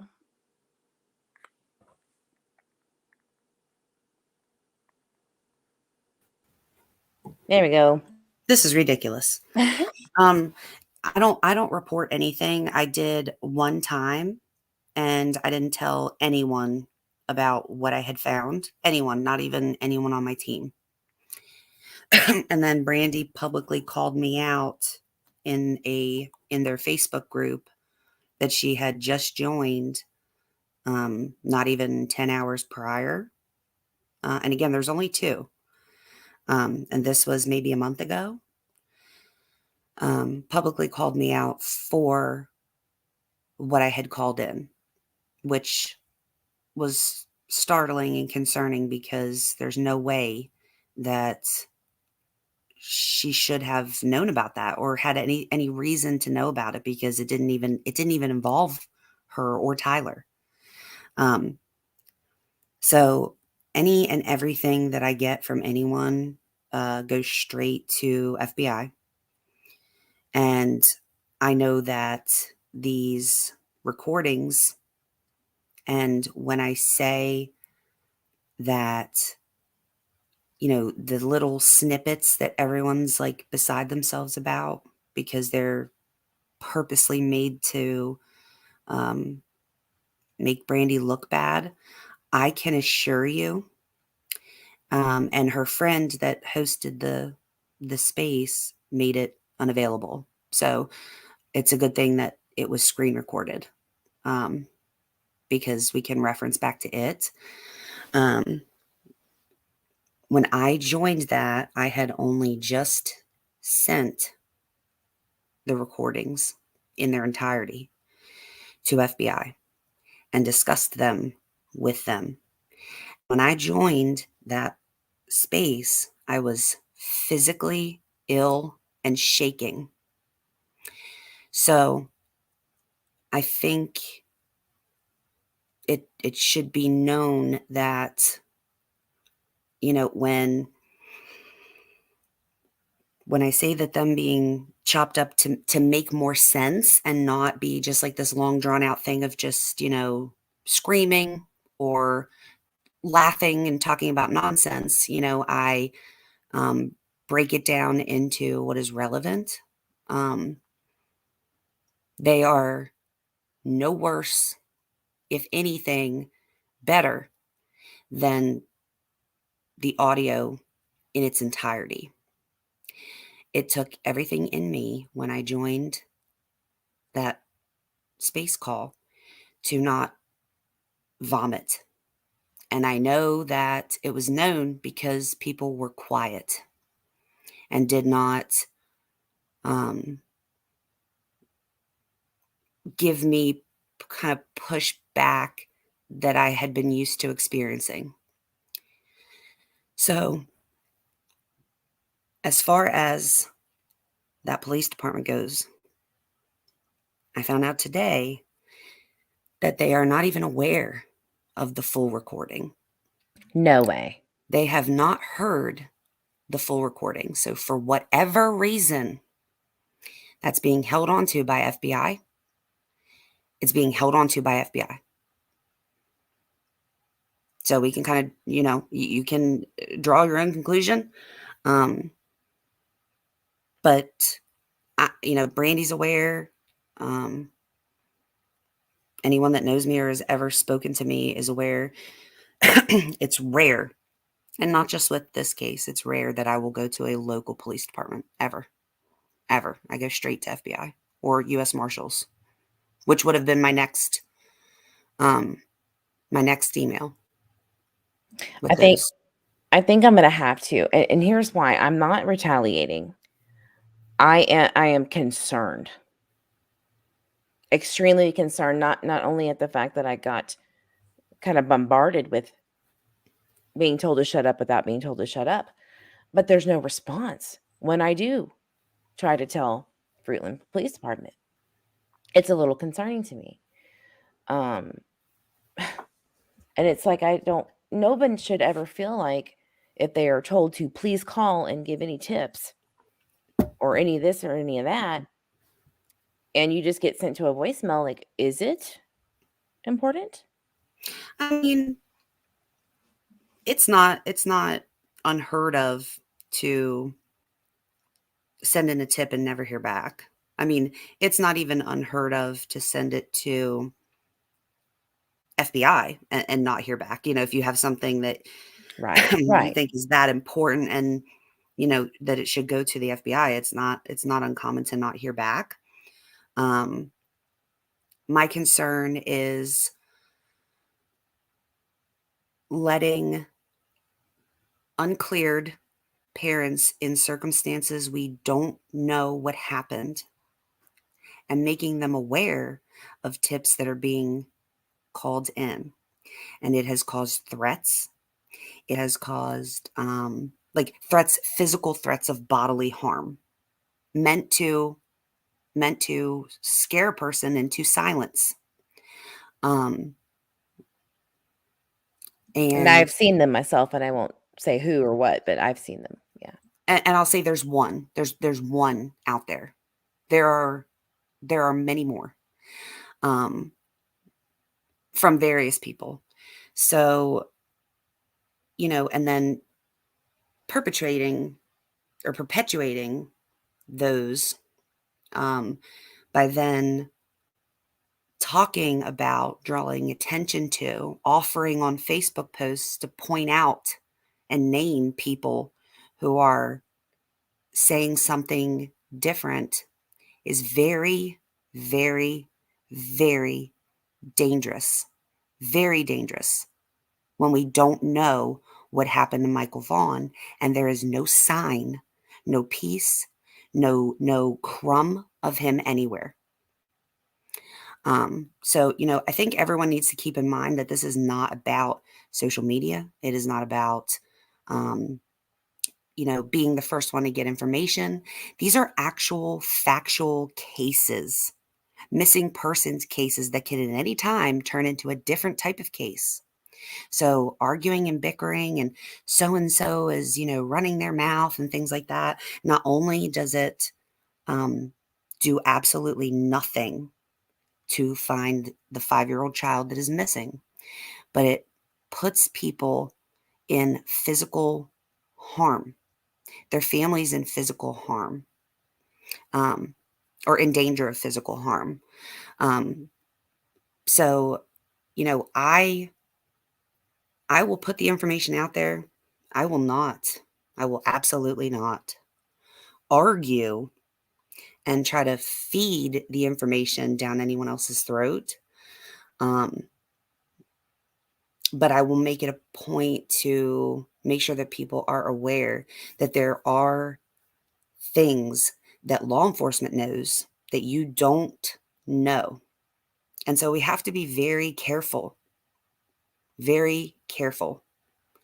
And I am being incredibly polite, and I'm trying to be as what's the word, like diplomatic, I guess, as possible. It is reckless to, if you are not well versed and educated on what is going on here, Right. it is reckless, it is dangerous, it is negligent to comment things just to be on the quote good side. Because you know, and I'm sorry, but there are bad people in the world. I mean, there are bad people in the world. And to be totally honest, like, we don't know who that is. So Right. just Or the because, motive. yes, Potential motive. exactly. I mean, just because, you know, just because we don't know everything that law enforcement knows, like, please keep in mind that law enforcement knows a lot. They know a lot more than we think that they do. And it has been 8 months, almost 8 months. And Michael has been missing. And more time. And again, I have receipts. More time has been spent trolling social media, screaming at people, going to the police station to report people that are saying things, trying to file legal criminal charges on people who are saying things, than has been going around meeting with people to try to get him an Amber Alert, trying to get different search organizations to come look, organizing. You know, I offered specifically to organize mass ground Good searches night, Barb. Thank you for being here. for Michael everywhere. And I was told no. We didn't want to waste anybody's time. So, you know, there are things that are concerning, and after this, I don't plan to address it anymore. And that's why I wanted you to come on here, Nicole. Honestly, all of you, you don't need to be doing this and rehashing this basic stuff. You know, I think she got dropped off. But if Doxy or Millennial wants to say anything about that, like, we should not be fighting for our life here to get the basic information out and squash stupid ass claims, because Michael's still missing. And it's keeping him that way, in my opinion, by going over this stuff again and again. Type Michael's name in on Facebook if you are not a part of one of his 2 Facebook groups. And it saddened and sickened me that I scroll for maybe 10, 15 seconds. There's maximum 10 posts that I see about him on Facebook. Recently, there's been a lot of YouTube videos, but prior to that, no one was talking about him. You know, Twitter, if you type in Michael Vaughan, it's a plethora of information because we've not stopped since last summer. So in terms of getting his face out there, we're doing that. But getting his story is out there also. And whatever whatever is brought up at this point, I'll say this and only this. It is purposeful. It is meant to point out inconsistencies. It is meant to put forth the things that are true and keep a log, per se, of statements that have been made and changes. You know, I said it before, law enforcement has a rock solid timeline. I'm not going to keep harping on the timeline with people because in discussions that I have had outside of Twitter, I've been made aware that, like, it's not so much that. So all the information that we're kind of talking about over there and trying to get out there is basically to start looking at what could have happened, and potential theories and things that support that, if that makes any sense. I'm trying, and it's honestly, the police, it's not their job or their right. And I did post a link about me speaking to a retired law enforcement officer who explains exactly what police have the right to do, and that you basically have no rights to know anything about an investigation, even if you're the mom or the dad. There were so many good points in checking convictions live with that law enforcement officer, which cleared up a lot of the things about being told that they're cleared. And they're cleared because we know that, because law enforcement doesn't want people knowing that. That doesn't make any sense. So moving on, it really grinds my gears that you guys specifically have had to hash this over and over. It's a beautiful tactic to distract. Yes. And this has been going on in a lot of missing children's cases, especially in the last 3 years. And I really truly think that, certain people who live a certain type of way pick up, and I am not saying the Vaughns are like this. I'm just saying, if it's a pattern and things are happening habitually and it's not stopping, it's because it's working. Just think about that. Distractions are working. Look at Summer Wells, Oakley Carlson. Mm-hmm. And I'm looking through these. I'm just kind of catching up and looking through these comments, and there's an awful lot. I feel like it's like catching up on itself. But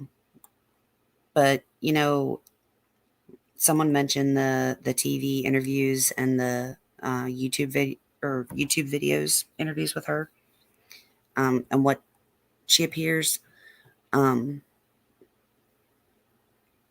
Best foot forward, best foot forward, best image forward. You'd have to come over. You'd have to come over to Twitter. I'm enjoying it. I think she got knocked out. I am enjoying Twitter and the break from the crazy. So I know it's almost 2 hours. We literally have 6 minutes to go over this 2-hour live. My beautiful mod took some notes. You're back. Are you back? It every time. I just, like I said, and the team is really tough in the sense that they understand what is important here, and what people say about us really doesn't matter. And again, if Michael Vaughan is found tomorrow, a week from now, a month from now, whenever he is found, and what happened to him is found out, anything that anybody said is literally not going to matter. It's just not going to matter. But I'm not going to, I'm done wasting time that could be spent actively finding connections, talking to people, and looking for him. Honestly, this is the beauty of YouTube. And now that you have a channel, and hopefully everyone will go subscribe. If a mod can drop that link, you can make a video and say, oh, you have a question about that? Go watch it. I have better things to do. It's beautiful, wonderful. Usually don't get a lot of questions unless in the comment section. And it's organized because you guys are really, really good at what you do. If I needed help finding someone and nothing was happening, I seriously would go to you. Because of the little things and how you can. It's almost like y'all intentionally push the buttons, but it works. I see it. I see it. I can't. I know. Okay.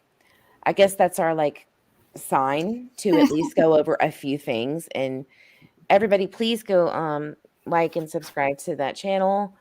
I'm sure they're going to have some stuff rolling out. I don't know when. It takes a minute to get adjusted to YouTube, so it does. And if you need any help, just let me know, guys. Thank you. I don't know the rules. I don't know if I should be reading the community whatevers. Yes. Because I from what I hear, there's probably things that I do and post over there that's probably going to get me. They're going to get rid of me over here, and I can't have that. So, well, it's very petty over here. Twitter is a lot more professional, I think. You think it's bad there. YouTube is like Compton. Because it is what it is. And depending on if you're monetized or not and all that stuff, which if you're not, you're better off in a sense of drama. But if you are, it kind of gets muddled. yeah. I don't care a single bit about anyone on YouTube or Twitter or Facebook or anywhere for that. This poor girl. All right. Sorry, Nicole. You there? Yes. That has anything bad to say about me, I will not get into the drama here, just like I don't over there. Good. And and the monetization and stuff, I have never, ever taken a penny. I've been sent e-gift cards to Starbucks and stuff, and I have never even accepted those. I think in terms of motivations, time, things like that, no one will ever tell me what my motivations are for looking for children, because I have a story too, which I don't ever talk about, and it's because it's not about me. But my motivations are the children, and that's it. Perfect. Thank you so much for sharing that. And whenever you're ready, we are totally here to listen to that story. But I know that your focus right now is Michael, like everyone else. And I'm going to speak for my subscribers and members that we really do appreciate you guys. We really do. And it pissed me off when I noticed that you are rehashing things over and over that takes away from things you could be doing and your team could be doing more of. So I hope to lessen that burden for you. I really hope I did, and I continue to, and I hope Harsh Reality does that. He's got a lot more following than I do, so I'm pretty sure that, after tonight and the videos that he may put out there, I think it's going to lessen the burden of having to defend and answer all of these things. Because you are good. Y'all are good at what you do.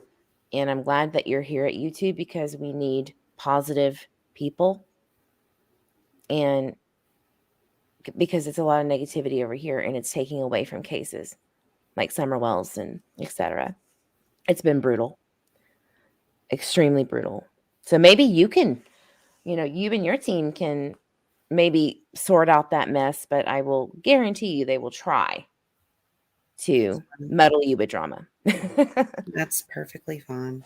But I think that you, of all people in your team, could handle it. All right. So jumping into, because it's over 2 hours as of right now, I just want to go over some of a few things, just a few things that these two talked about.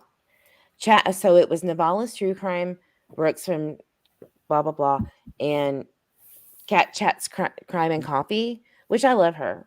I've never had an issue with her. Well, I'll tell you what, she's the one that follows me, that takes all the stuff off my Twitter and brings back there to talk about. Oh, I'm sure she does. I even yeah, I mean, and I keep her unblocked so she can keep doing so, but that's interesting that you said that.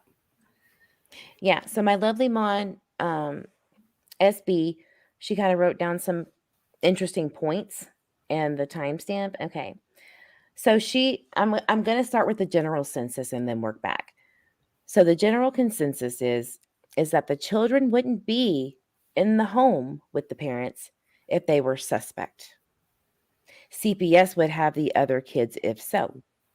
No. I think I told somebody the other day, if there was a potential criminal investigation or a criminal investigation underway, that kid takes priority no matter what. I have heard of law enforcement throwing the whole damn family under the bus on certain things because of criminal investigations. Like, we don't know. We can't make that assumption either. Well, and keep in mind, we do not know what is going on behind the scenes, or what it looks like at the house, or what the situation is with the children. We don't know that. So to say if something went on, CPS would have the kids. Well, once again, where do you see that they don't have the kids? Where do you see that there there is no confirmation? There's no confirmation of that whatsoever. I know that the whole CPS thing has been a question over on Twitter. I won't allow anyone to answer it because they're minors. And that's not information that any of us should ever be able to access. So I feel like to use that as an explanation for what you're saying when it's not something that you or anyone else could confirm or deny is not, God forbid, let's say that there was an issue and you're brushing it off as, well, if it was bad, or something was actually going on, this and this would happen. And you don't know that. You don't know that. And if anything, it enables and it justifies behaviors that you may or may not know that are happening or not happening. You know what I mean? Exactly. The assumptions make an ass out of yourself sometimes. So we have to make the most sense out of it and not blow it out of proportion of the what ifs, because it has to be a big statement. Right. It has to be a big statement, well, that can't be true because this big statement, so it kind of like shuts it down. But it's just entirely not true. Yeah, it seems like the universe is saying, don't hit that play button on that video. Because it's been really difficult. Maybe you shouldn't. Maybe you shouldn't. Maybe it doesn't matter. It really doesn't. I mean, it really doesn't matter. Because I think that we went over everything that we probably would have just reiterated anyway. And that's exactly what I'm trying to prevent for you guys. I felt awful just disregarding the entire the work that you guys have done and continue to still do, because Brandy keeps talking and certain people keep kind of popping in and out from what I'm gathering.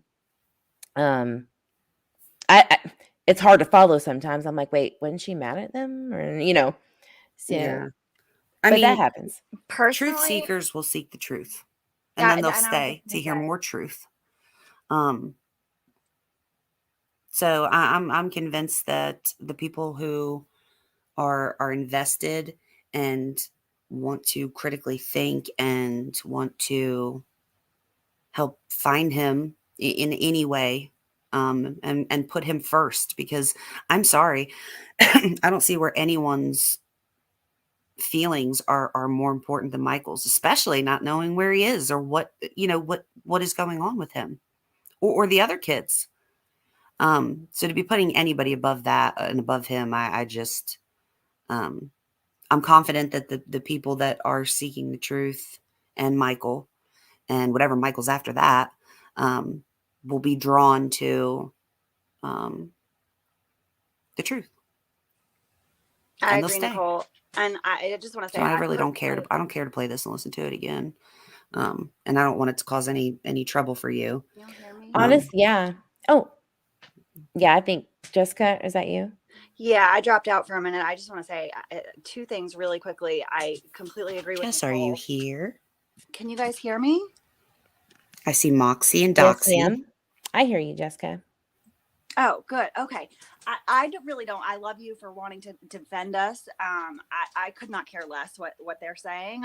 I don't believe that law enforcement is looking at what they're saying. And I agree with Nicole in that anybody that wants to know the truth, I will find it, as long as people, kind of know where to go, or at least have the option to go there. That's good enough for me. I'm not going to waste my time with trying to change their minds.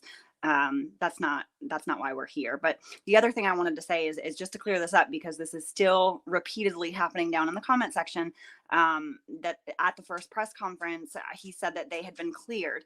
That is not true. At the timestamp is 8:06. He says that the tips that had been submitted so far had been cleared. And then at 9:24, he says that the family has been fully cooperative. But at no point in time at any of the press conferences does he say that anybody has been cleared. So for anybody that was looking for that, there are the timestamps. Please feel free to go watch it for yourself. Don't take my word for it. Does anybody know if it was kind of quite up there that comment was put out there, or what was that? I didn't see that comment, so feel free to let me know in the private chat if you want, or not. I just didn't see that. The comment where they were saying that I couldn't hear her at all. What comment? I believe the name was Brandy Gray, I think, was saying that in the first press conference he did say that they had been cleared. Now I can't hear anything. Oh, I did hear that. So it was about Brandy Gray saying that they said that the parents were cleared, and they did not. Correct. At 8:06, he says that that the tips that had been submitted at that point had been cleared. I think people are getting cooperative and cleared messed up. They are not the same thing. I agree. And I also think they probably heard cleared, and they're remembering that he said cleared, and they're just assuming that he was referring to them, but he was not. Did anybody clear up the description on the t-shirts? Because it's saying that they were unable to work. And the reason why I think this is a big deal is because there are, I listen to lives, and if Brandy's in them, I listen. I don't care how anybody feels about me or whatever. So I thought they were both working. She said part-time. He said, or she said that he worked full-time. So he wasn't able to get out there and do social media stuff because he was working full-time and some other issues, which I get. But did anybody clarify that?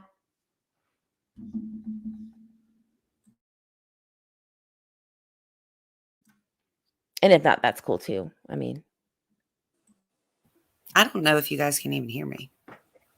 I can hear you, Nicole, but I just dropped out a minute ago. Eve, I'm so sorry. I did not hear what you said before that. It's hard to tell, Eve, because 1 minute, quite literally in the same sentence, she will say that she is unable to work. and is not working, and Tyler's working full-time providing for their family, and then she'll say that she was working. That's an interesting comment. Okay. And I really honestly, it doesn't matter to me deep down. It doesn't. The only thing that matters is consistency. Consistency is key in cases. If you don't have anything to hide, you don't lie, and you don't have inconsistencies like this. The the devil's in the details, right? And I'm not saying that because I assume it's happening. If you do your research like these ladies have, they're not making it up. It's not conjecture. It is. Lies are happening. I don't have to watch my tone with that. It's happening. And if I can prove that, then it is what it is. And there's no reason to be afraid or feel ashamed for pointing those out. That's what we're supposed to do. That's why we're here. Absolutely. That's the whole point. Because if we were here because everybody was a good person and it was just predators being bad, we would not be here because we would have nothing. So this is what we're supposed to do and not worry about these small little things that keep being rehashed on purpose as a distraction. That's it. Mm-hmm. And I really, really want to thank my mods for being wonderful and my subscribers for being patient, kind, and understanding to the panel. The people that were in here being sideways were not even my subscribers, so that's just going to happen. But I really think that this was very eye-opening for at least people who really simply do not know what's really going on over there on Twitter.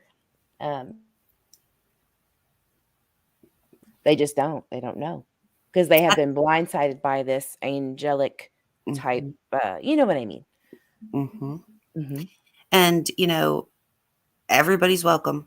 Even the people that want to call me names on my tweets. I don't care, because the more you come over and call me names, the more people are going to see my tweets about Michael. So, but also, at the very least, it took us 2 hours and probably 15 minutes. But at the very least, at least we played clear-cut explanation to the Miranda rights issue. And it's interesting because someone brought up that comment about 2 cops were in front of the house. She did say that. Right. And as for why, I'll refer you back to the clip about what it means to be in custody, meaning you don't feel comfortable leaving, as opposed to being actually in jail, and that's recent. That was a recent thing. And also, real fast to clear up the polygraph thing, and I can produce clips if I have to. That was, they had been interviewed a ton of times from the time Michael went missing in July. He was not read his Miranda rights until February 17th. So we'll just put that out there.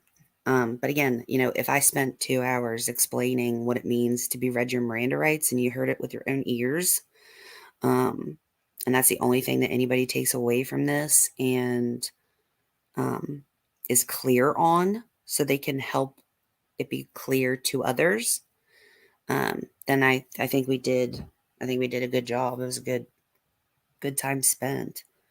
Yes, ma'am. And I do not mind reiterating and putting that stuff out, in the interwebs, if that's what you want. I'm kind of here to do your bidding on that, because I think you guys have bigger fish to fry in your web sleuthing. And I really think that you can go farther because of how good you are, and not worry about this small stuff.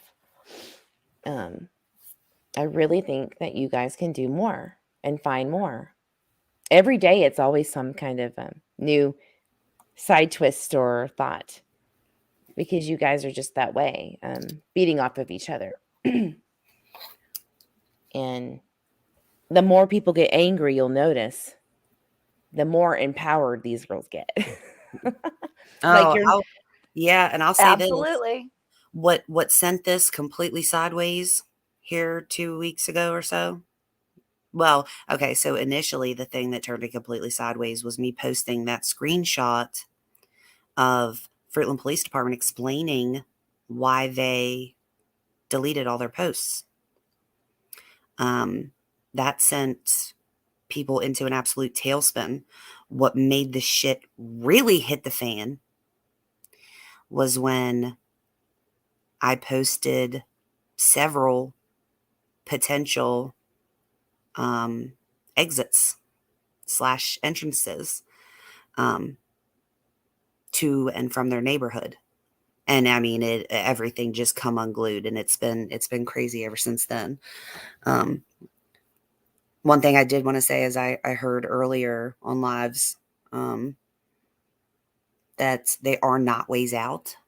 And I will say I have videos from Brandy quite literally taking those routes in and out.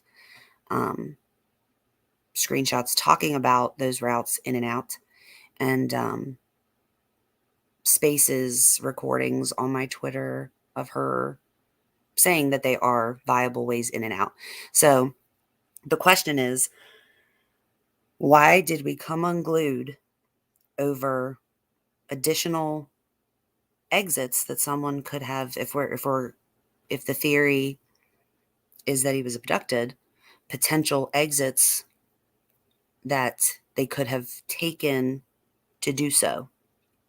Why are we trying to cover up additional options, theories? Why are we trying to cover any of them up? I think right, everyone should be asking right, themselves that. They should be asking right. why there's more pushback over a question. And pointing out those other options is not us attacking the family Or accusing or anything. It's just pointing out a fact. That's literally all that it is. And as the viewer, if you draw your own conclusions, it is what it is. That's your responsibility, to do what you will with that. Yeah, a road is a Reasonably. road. A Mhm. road is a road is a road. It's a road by Brandy's house. It's a road by my house. It's a road. So to like with a lot of emotion and anger over a road is just doesn't make any sense to me. My brain likes things to make sense. I don't care what it is. I don't care what the answer is or what happened with something. I do not care. It needs to make sense in my brain. And not for nothing, but if it were my child that were missing and somebody told me that there was an underground railroad that nobody knew about, I would want them to look into that. I would want every possible option fully investigated. Jess would be on eBay, like ordering one of those old mining carts that I you would. pump up and down. I would, and I would want anybody else who thought that they might want to look into it. I would be throwing all information at them. I would literally be throwing all information to anybody that I could make look at it. Tater chip, that's an understatement. I'll let her explain that. What? About Tater chip says, were you pushed back by the community or the family about the road? And I chuckled. Oh my. You just don't know. Statement. Y'all need to go to Twitter, y'all. I'm gonna post the links that you need to go to for specific things. I'll help these ladies out so you're not bombarding them. I will put the links to where you need to go for the spaces. You better have some time. Kick back, relax, and get your popcorn. Yes, and Twitter only lets you like replay record. Now, everything we've had this past, I think it's like 30 days and then it deletes them, but like our previous spaces. So there was one on December 18th. I know that's on YouTube.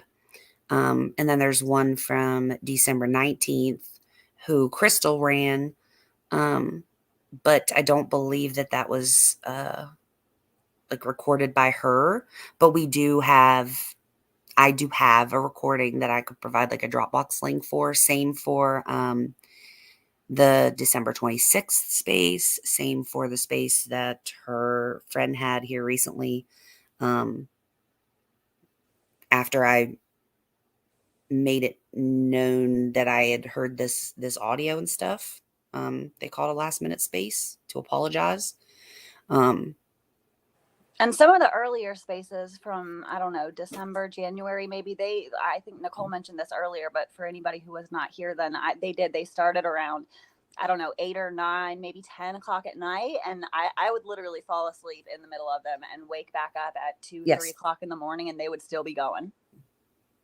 Talking about, I mean, they were private conversations. Like I would, like, I think maybe Brandy wasn't aware. Maybe. Well, They could see. in Idaho, it's a one, what is it called? A one consent party state with recording, meaning whoever recorded it, they needed consent for themselves. That's it.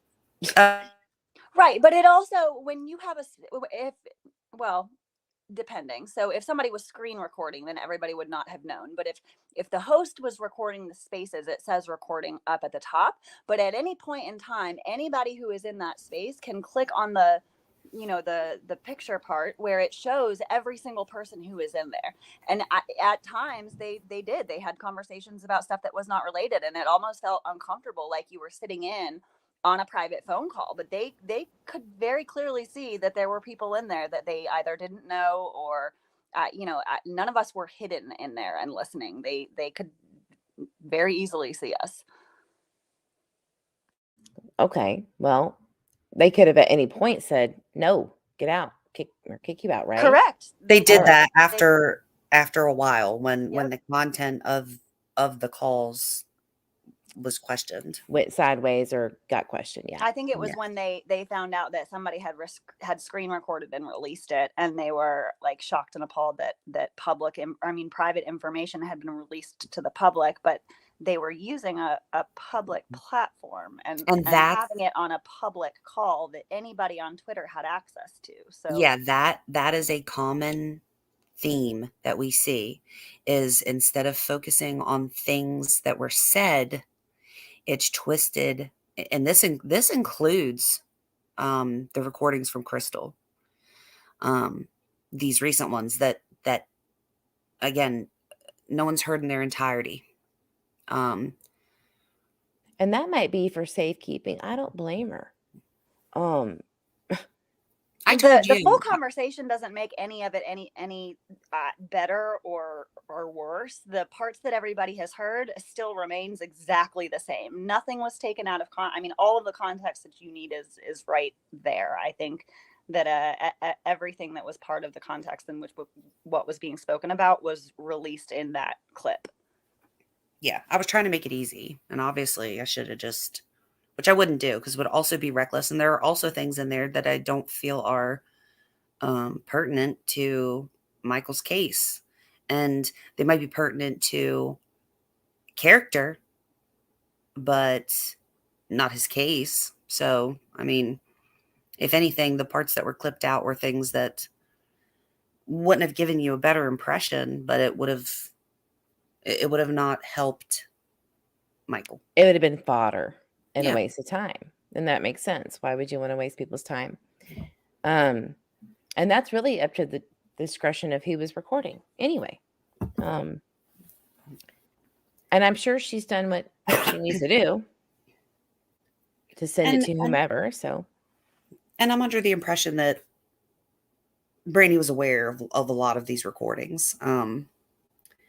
They would often do that. They would often do that for other people in the group. So if they weren't available for like the actual phone call or whatever was happening, they would be able to listen later. We do it for spaces. I'm really quick. I wanted to show Julia, because she's like, what are you talking about spaces? Spacecraft? Where are we going? So if you go to Sleuthy Goosey, or you can just put Nicole Marie, I think it'll pop up for you. You could just go to her Twitter, and this is what the spaces are right here. So it's like Zoom, but like a mini browser where nobody's on camera and it just records everybody talking, just like what we're doing at StreamYard, but Twitter in a different format.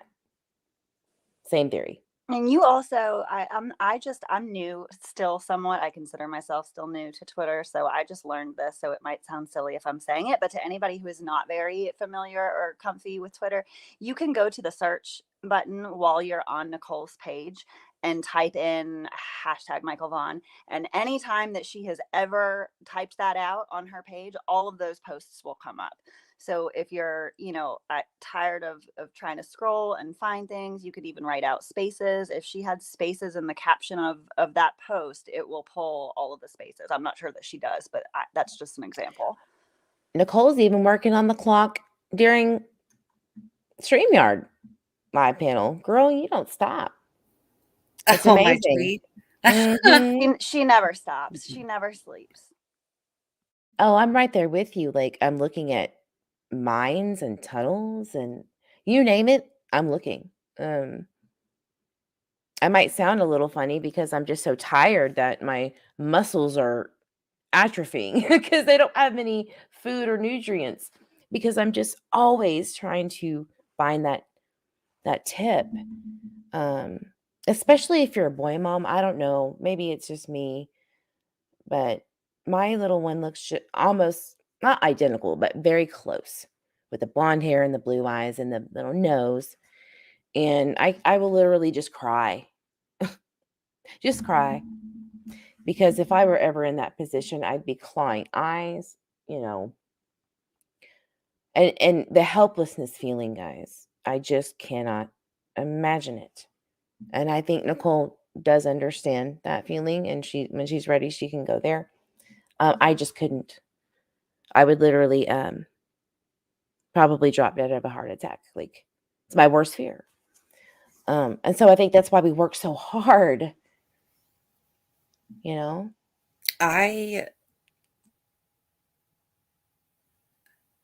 could not eat or speak to my mother to let her know what was going on. I could not sleep. I could barely walk. But I did. And I had and have nightmares. I had and have to leave notes around my house to remind me. So like if he goes to his dad's or my mom's, to remind me like where he is so that I don't panic. I would have tore through every home. I would have gotten shot for going on property that was not mine in order to find my son. Period. Right? Yep. You said it perfectly. So we all knew, especially Nicole and her team, Jessica, and I mean, these people talk every day or every other day. They're always posting every day. This is no surprise that you're getting already, as we're still streaming, hate. For instance, it has been brought to my attention that they are dwindling Twitter trolls and YouTube Karens that are causing hate and hurt towards Monkey's family. Listen and listen well. You are not investigators. I don't care about his family. I care about him. And also, again, this is not an attack on his family. None of us have ever said that they are guilty or that they have had any, that they participated in anything that happened to him. All we are doing is trying to put out facts that are otherwise not being shared, and finding different roads or or whatever the case may be in that neighborhood that people could get in and out of. None of us are saying that Tyler took that road or that Brandy took that road. But if it was an abduction and if somebody did take Michael, then there are other options for them to get out that neighborhood. This is not an attack on his family. I don't know how to make that any more clear. And if the truth isn't, if the truth feels like an attack, then it means we're headed in the right direction. I'm just going to dig harder and harder and harder in that direction. Yep. Exactly. And Sorry, I was chewing on. while we can share Michael's flyers, and we hope, we pray, we are advocating for his safe return. Just sharing his flyers at this point is not even what the FPD is asking for. Credible tips. So this post that I see on the screen, this is what I'm talking about. There's contradictions between what apparently here someone close to the family is saying to do versus what it just looks like that's what she's saying the family needs or wants. But then I go back to the statement from FPD, and they are literally saying I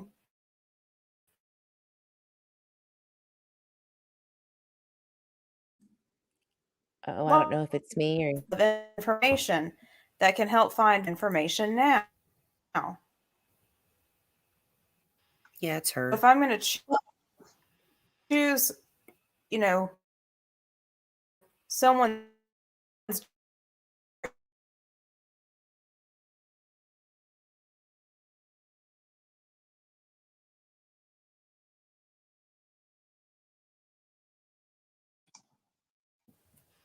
Did she drop out or did I? I can't. Yeah, I think she dropped out. We lost her, but I just kind of wanted to add to what Millennial was talking about too. It's a good thing to share the posts, and it's a good thing to share the posters, and that's not necessarily a bad thing.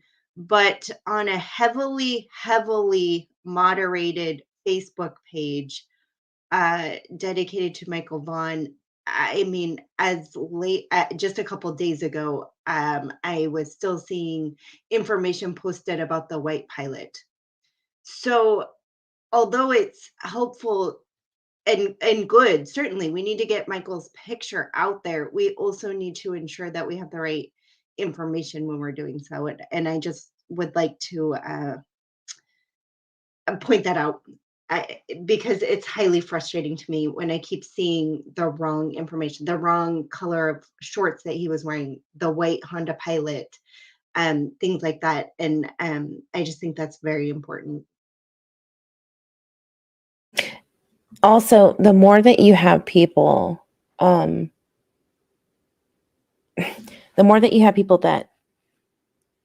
the parents are saying to them, this is the truth, this is the facts, and they're going with it, and then something happens and they have to go to these other people, and it conflicts, which is what I'm seeing. I am not speaking for anyone on panel but me.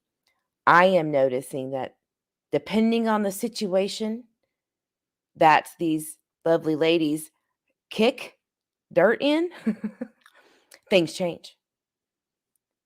I have noticed that. Especially if somebody comes out with new information or more information. Because you have to understand that not every single thing has been out there when it comes to calls, because there's a lot of stuff. This has been, I don't want to say too much and be weird, but not everything has even been reviewed in a sense to its entirety, I guess we would say.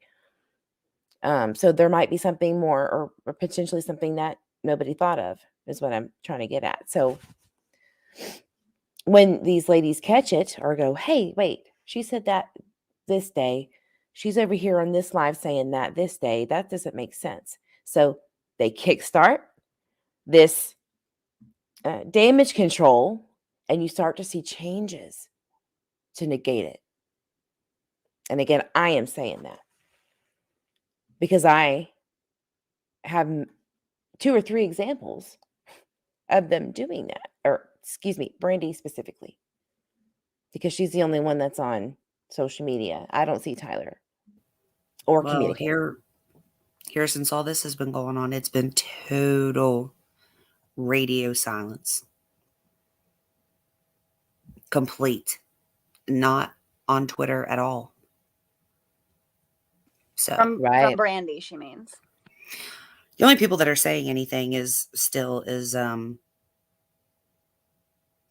well, I just posted about one, but basically I can't believe you're doing this to the family. You're hurting the family. Brandy's a victim. Hashtag be Brandy strong, which made me ill. And not because it's Brandy, not because I know anything that I know, but I feel like there should be no hashtags for anybody besides Michael right now. I understand. Oh, looky there. That's her supervisor at work. Who? Ilda is her supervisor at work. She's the one that told me originally I was Oh. on the hate list and blocked me. For wanting to find Michael. It blows my mind. To be clear, I asked her if she would have time to talk to me about Michael. Not what happened to Michael, not about Brandy or Tyler, just, I wanted to hear about Michael. She said her response back to me, and I can find the screenshot because I know I've got it, was, I'll have to run it by Brandy and Tyler first and get their permission. And if they say that it's fine, then it's fine. And she came back and said that they said it was okay, but that I should know that everything and anything we talk about is going to be told to Brandy and Tyler. And before I could even respond, it was, never mind, I just found out you're on the hate list, and then blocked me. Because we're in middle school. Okay. Uh-huh. Cool. Awesome. Total transparency. I don't care. That's literally You would never see that behavior on the lab, on the interview room. You would never see that behavior. You would never see that behavior otherwise. Uh-uh. The one thing that I learned from Joe Navarro from FBI, and guys, I am nowhere near I am not privy to law that much, except for when cases arise, I learn around the cases. All right. But I like to listen to random ass YouTube videos about retired, successful FBI agents and law enforcement that are well known. And he said that when you're doing an investigation, you always wonder, what is this person that may be suspects homeostasis, meaning where they are comfortable being? And they usually don't start out that way because they're trying to be different and throw you off course. But as soon as they start going back to homeostasis, whether that means an asshole or abusive or whatever, drug user, whatever, that's where they slip. And they can't maintain not being their true selves. So the more you see the consistency of, the mask is slipping, basically. And I think Chris Madonna said something about that once. Anyway, what I'm trying to get at is you're seeing the mask, I believe, in my opinion only. There may be a mask slipping, or she is just distraught and tired of facts being reviewed and put out there. I can't speak for her. I'm just noticing these things. And those are my opinions. And it's questionable, and it's okay. It's okay to question things. And it's not okay for people to not have law enforcement backed facts and tell you that they are. That was 100% inappropriate, what happened to me and what I assume is happening to these ladies. Where there's lies one day and then half truths the next, and it gets so muddled that no one knows their ass from their elbow. That is intentional. And this post, I'm wrapping up, guys. I'm sorry, but I'm so angry. I'm so angry. I'm foaming. We get it. Plus, we're windy. I mean, you'll learn that. Yeah, You have to put a timer on us and just shut the whole thing down. I know, because we're at 2:40, so 2:45. I'm just shutting it down. I'll even put a timer on. But anyway, look at this post. Like, that's not appropriate. It's not appropriate. We are not doing anything that thousands of creators do on a daily basis around the world. We have not threatened. Nobody has done anything that I would think you would get sued for, you know. Matter of fact, I feel like the people that are coming at me telling me that things are fact that when they're not from law enforcement is very concerning. Very. Very concerning. And I don't know if that falls under coercion or obstruction of justice, which I asked that law enforcement cop on checking convictions. That's why I posted the link. It just happened to fall in my lap that day. And you have to be careful. I wanna address that comment Okay. before we go. Because then I do have to go to bed. Jesus Christ. Law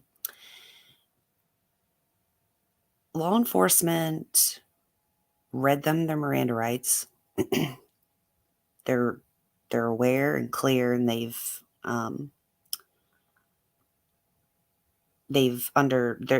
understand that,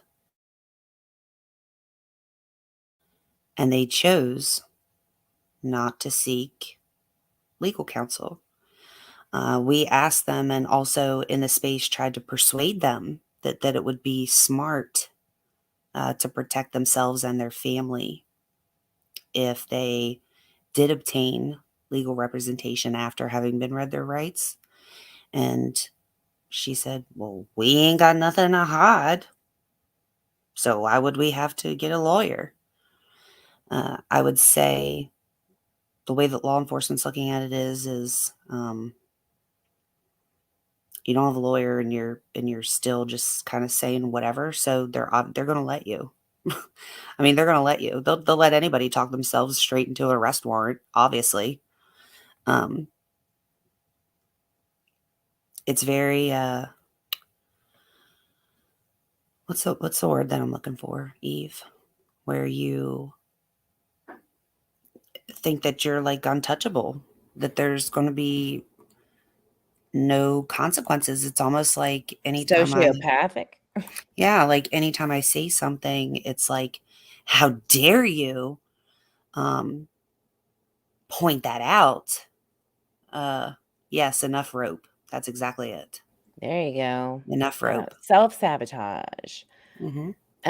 Here's the thing, and I'm gonna respond and then let's wrap it up. I'm so grateful that you guys came on.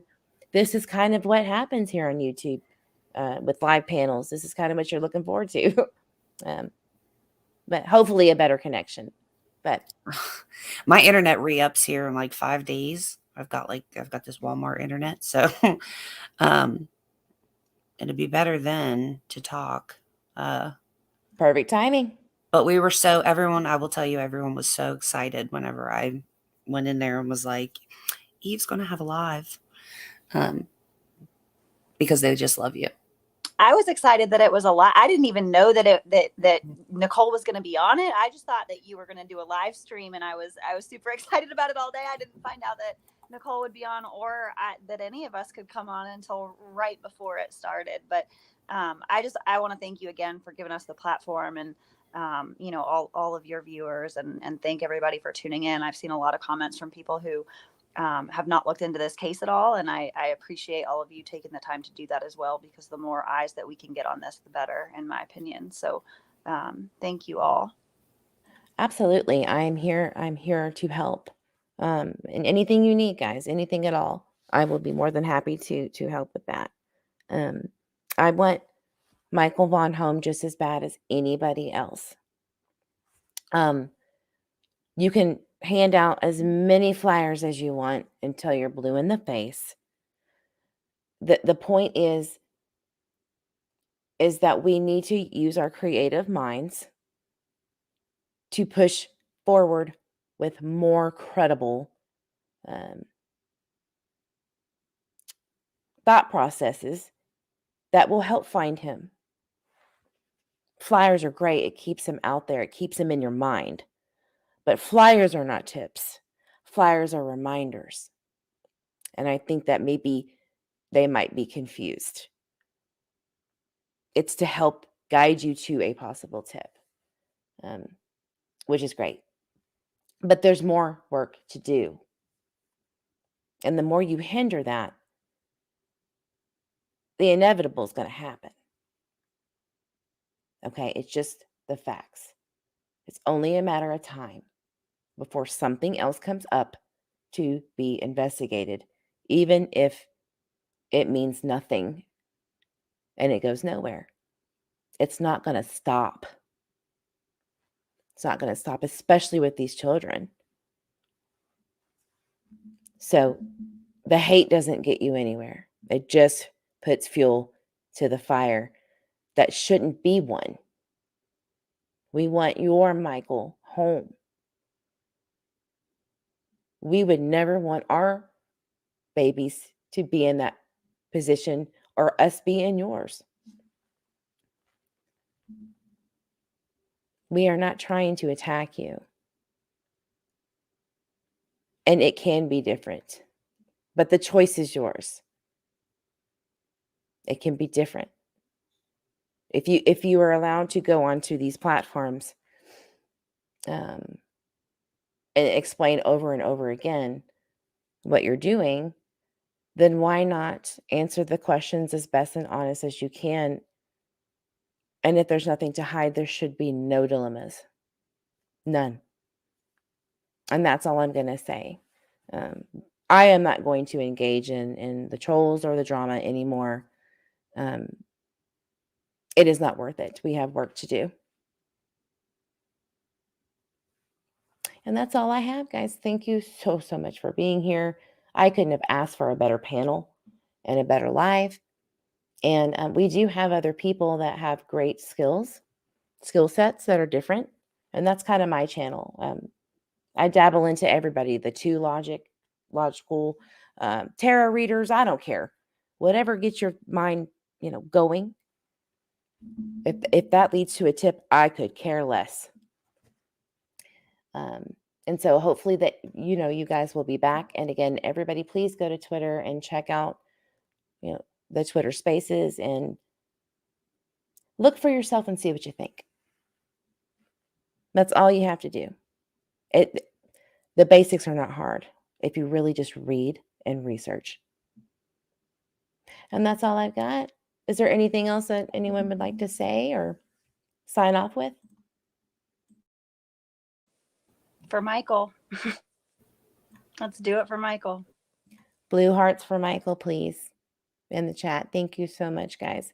I will be getting in touch with you, Nicole, and just let me know if you need anything. Anybody on panel, let me know what you need, and I will do what I can. And good luck on your new channel, everybody. Again, please go subscribe and like. The link is at the top. Thank you again. Sure. Have a great night. Get some rest. Drink some water. Hug your babies. Hug your grandbabies. Hug your fur babies. And I will see you guys on the next live. Bye, guys.